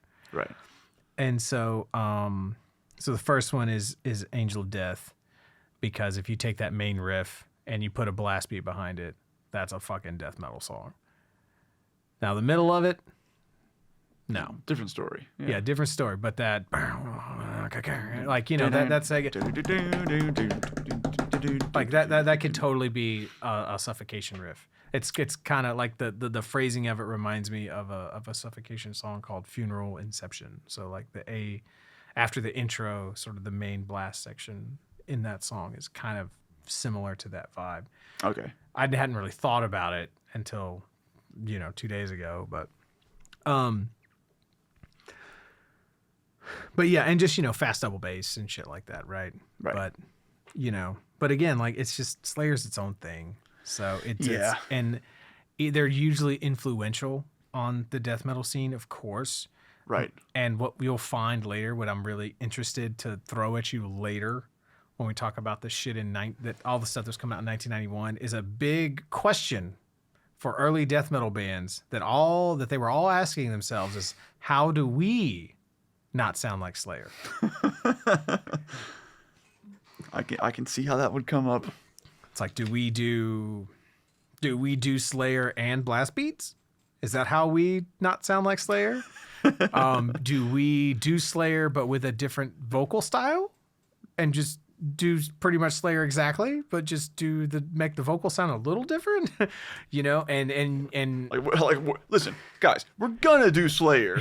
That's predetermined. There's no getting around that. No getting around. But how do we not make it? How do we fool people into not thinking that it's Slayer? Right, and that and in a lot of ways, I think the influence, because like one of the big differences is the approach to guitar. Like the guitar feels very different, right? A lot of the drumming is the same, but the sort of the subject matter, that's probably the closest, And so, the next song, like Necrophobic. Like songs like, oh, I'm gonna go dig up a fucking corpse and fuck it or whatever. Right. Like, like there's guys in Florida like, we can make it a whole genre out of this. So, yeah. I do this on the daily anyway. That's a great idea, Tom. And so, so I put the song Necrophobic because it's like 2 minutes long and there's just a huge fucking like grindcore vibe to it because it's just so like, bleh, all the way through. You can barely tell that there's a Judas Priest influence. It's too fast. So I also put those Emperor tracks that I mentioned earlier. Those would have also been some of my first exposures to like blast beats and all that sort of stuff. But again, that was firmly like, oh well, this is black metal. Like this is not death metal. Right. You know what I mean? And then I put a few Slipknot references on here too. So, so there's the palm muted riff in the bridge of Surfacing. So do you know what I'm talking about whenever I mention that? Don't remember it offhand. Here, I'll find it. Okay. That riff. This one? Yeah. Okay. Gotcha. And so here, whenever the double bass comes in, this is pure Morbid right here. Right. You know what I mean? So Okay. Yeah. I can see that. You know, so it's like, okay, that's definitely like a death metal element. Sure. You know, now I was already listening to Morbid Angel, and so that's why I'm a fucking weirdo when it comes to sort of my relationship to Slipknot compared to people who are a little bit younger than us, Right. because Slipknot was like their Korn or their Metallica. Slipknot was their Korn. Fuck's sake. And Korn was also their Korn. Yeah, right. Like, it's only a couple of years, but yep, you're right. Dude, there's a big fucking, like, I think the first Korn record came out in like 5 years. Was it 94? 94. Okay. Yeah. It might have been a smidget earlier. Pretty sure it's 94. It feels like it's 94. Because I always thought it was 96, and then I Yeah, realized it was ain't. 94. Right, It exactly. ain't 96. Exactly. Because Life is Peachy came out in 96. Exactly, yeah. Around the same time as Antichrist Superstar. It's just that for a long time when I thought of Korn, I thought of 1996. But yeah, it's 94. Okay. First Korn record. So you do 5 fucking years. But, you know, that's a long fucking time. That's a lot of, that's some years, but that ain't nothing. I don't No, it ain't nothing when you're fucking 38. It's a lot when you're 12. Yeah. There's a big difference between a 12-year-old and a 17-year-old. Yeah, take that out of context. Oh, I will not. So, but yeah, so like I see Slipknot play Surfacing live in '99 for the first fucking time, and the whole past year I've already been being exposed to extreme metal. You know, I'm already into Emperor. I'm already into like I'm definitely way into Fear Factory, but Strapping and Lad is what I meant to say. I'm already into all that shit. I'm already into Cradle of Filth. You know what I mean? Like I'm already into Morbid Angel, and so they closed their set with this. You know, and you know, and like I fucking got. I was like, this. You listen to the same thing I listen to. You know, and so it was. So that shit. Whereas like so many other people, they're like, dude, this guy and these people in Slipknot do these things called blast beats that no one else fucking does. Look at what Slipknot came up with. Yeah. Yeah. And so that being like they think, and so then whenever they hear Nile or they hear whatever, they're like, oh well, that's the real shit, you know. So yeah, it's where I was like, oh dude, this Slipknot band listens to the real shit. I feel so seen and heard. Oh, that's really cool. And so, and then the last two things, or last couple of things are another Slipknot. Yeah, so like the intro to People Equal Shit, which is like pure fucking like hammer blasts and bomb blasts and shit, you know. And so, and then the whole sort of like second half of the song Disaster piece. Okay. Now, the main reason I wanted to sort of mention these is because like the reference to like the death metal genre in Surfacing is pretty subtle. But this is the intro of the first track off of their second album. So this is right out of the gate. Right. Guns blazing. This is what they want you to hear right away. Right. And then it's almost the entire second half of the second song. So they're leading with this. Yeah. And then you combine this with the System of a Down song. Right. Which this album came out, what, like a week later? Okay. Toxicity. Yes. Yeah. Toxicity came out a week after Iowa. Yeah. Okay. And this song, X, is full on fucking blast beats in the verses. Yeah. That's it. No other way around it. Now, So System of a Down actually beat Slipknot to using blast beats, like actual traditional blast beats in a song. You know, like this is part of, you know, like there's vocals with this. Yeah. Right? Because they didn't do that till Volume 3 with 3-0, I think, was a song. But Weird. Yeah. But, you know, you take all that stuff happening together, and I feel like that legitimizes the death metal vocabulary in a sense. Like it makes it so that, you know, you and I are in a fucking metal band, a new metal band in EW, a young metal band in the early 2000s. A neophyte metal band. And we decide to throw in blast beats or something like that. Like, people are going to know what this is now. Right. So it legitimizes things like that. And so I feel like that's like a huge, you know, I feel like it's a big deal. But again, it's only just like single elements of songs, so I didn't want to put it on this fucking list. I see.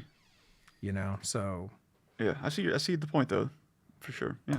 So yeah, I wanted to throw them in there. Yeah. Sneak them on in there. Sneak them on in there. Cool. So Well, on the whole, I found this interesting for sure, to say the least. I'm glad. It's probably going to get less and less interesting as we go along. Okay. Because it's going to be because it's for you. Not me. For Robert. Maybe not for a listener, but for you, it's probably going to get less interesting because there's going to be less variety. In the death metal as it goes along. But we'll see. We'll see. We'll see what happens. I'm totally interested to hear whatever else comes up. Oh, I appreciate you saying that. So I don't know what we're gonna do next week, but you'll know when you hear it. Yeah. So we're either gonna do more death metal or we're gonna go back to video games. Yeah, we've got 2 more of each now, I guess. I guess we do. So you clear your calendar for the next month. Who can say? So, all right. Yeah. Cool stuff, though. All right. Appreciate it. Yeah, of course, as always. I really had a good time doing this one. Great. That's the most important part. So, honestly.